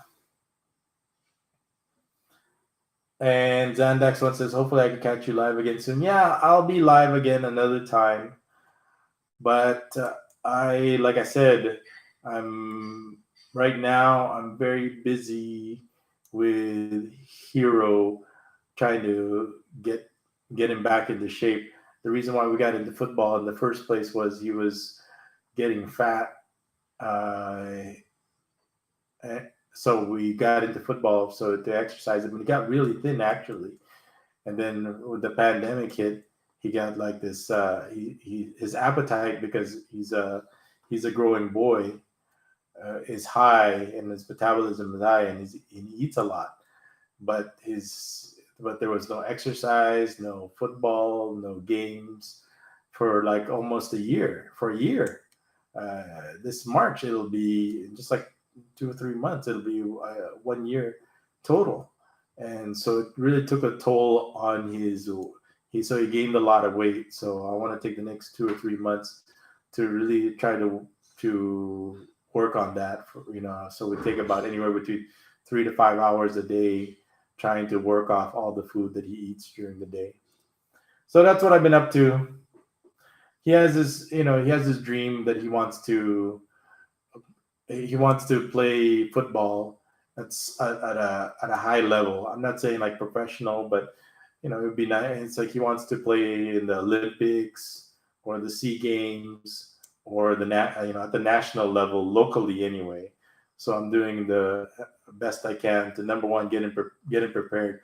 But just because you're good doesn't mean you'll be able to get the to be the play time. And I mean there's a lot of politics involved, so to get noticed and be discovered also. So that's the second part also, but that requires resources, which is something I'm going to be working on, especially through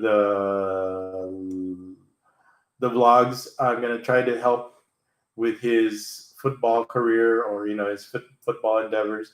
I mean, he's really good, but like I said, good is not good enough. You definitely need to do, like, to be in the right place at the right time, and know the right people and know the right coaches. So one of the things I'm doing is I'm creating his football channel. I actually created a Vendetta Football. So if you type Vendetta Football, but Vendetta Football was already taken, the name Vendetta Football. It was weird. It was like, wow, all English names have been taken. So what I did was I turned football and used the Spanish version of football. So it's spelled Futbol.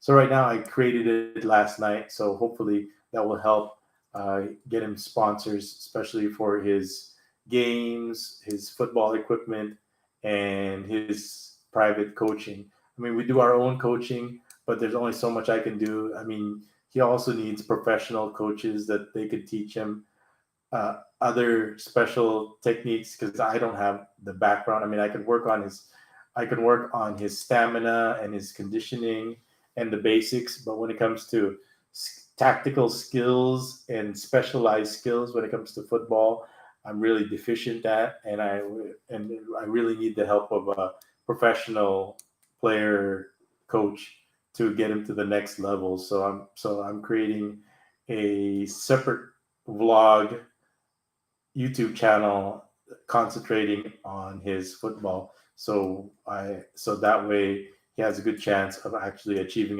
his dream of playing football at a national level. So that's what also I'm going to be up to. So I'm going to be promoting that also, the Vendetta Football. I mean, I had to think of a name, and Vendetta Football seemed kind of appropriate because during the last 3 years, that's what based that's what motivated him to keep going, was the bullying that he suffered, because they were spreading rumors about him and his dad, and they were treating him differently, his teammates, his and other players. So he had a lot to prove, and the only way to shut people up, or to for them to stop bullying him or stop looking at him like that, was to become a better player. So he used that as motivation, and he actually continued to keep getting better. And he was in some of the things that he was able to do that he wasn't able to do before. In the last 3 years, he's able to juggle now. He's got more ball control, more ball mastery. Before, he couldn't juggle, and his ball mastery was kind of all over the place. His first touch was kind of all over the place, and his shooting, he was not didn't have as much power. but now it's actually improved, especially as he gets older. Of course, he's supposed to be improving and more coordinated.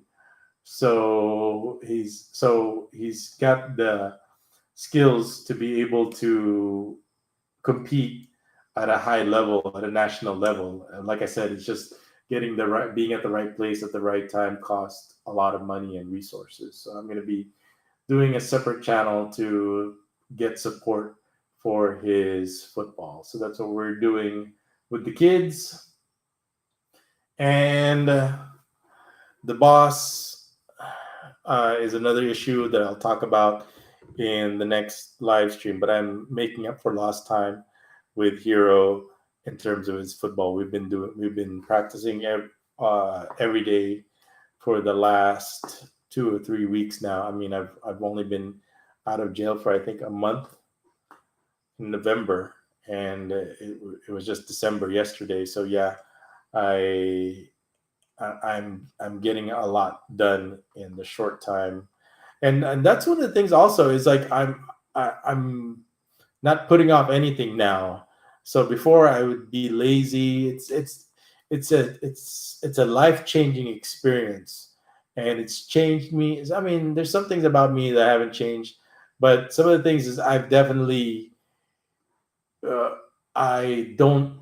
There's a lot of things I don't take for granted anymore, like my time, family, the little things don't bother me anymore. But there are some things that trigger me. I do have some. I do notice there are some kind of some things that trigger me that kind of like the post traumatic stress syndrome. But it's not that bad. But I do recognize it. And the best, one of the things when you do have these kind of psychological problems is understand that you have them and then don't try to hide them or deny them. I mean, prison is still a traumatic psychological, physical trauma that you go through, and you have to make sure that you recognize them for what they are, so they don't so you can manage them properly. And I like to think that I manage the post traumatic stress of it. I communicate as much as I can with the family and with the boss, what I'm thinking, what I'm feeling, what I'm going through.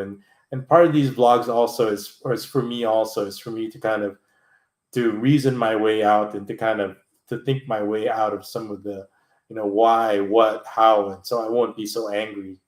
I Of course I'm filled with hate and anger and vengeance, but all that just leads to the dark side. And I would like to think that I would like to maintain the Jedi way. I'd like to think that I still, but sometimes there's so much trauma, and if you're not strong, you could easily be sucked into the dark side. And I'd like to think I'm stronger than that. I think I'm stronger than that, but only time will tell.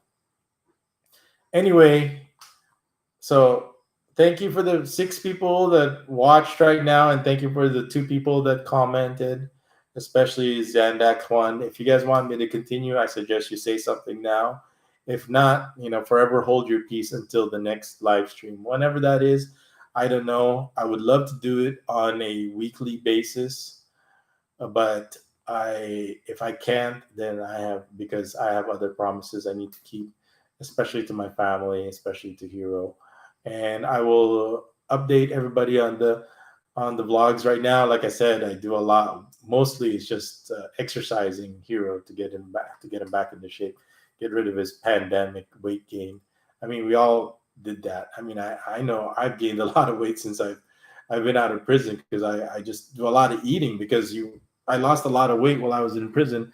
But like, a lot of these diets don't work when you deprive yourself, because once you get access to food, you start eating like a horse. So that's going to be one of my, but I'm exercising at the same time, but not very efficient exercise. But I do my best to try to keep a vlog, but mostly it's like a lot of cars right now, police. But I'll try to do my best to do a variety. But there's only so much I can do, and be discreet at the same time, because remember, I still have a lot of unfinished business, especially with the police. And if I were them, I'd be watching my vlog also to try to figure out what's my next move. So I got to keep them guessing too. Anything? maybe that's it. Maybe one of the reasons why there's not that many people on my YouTube on my chat is the other three people is that's watching is the police and the FBI and the CIA and the Homeland Security is the other three people. So that might be them.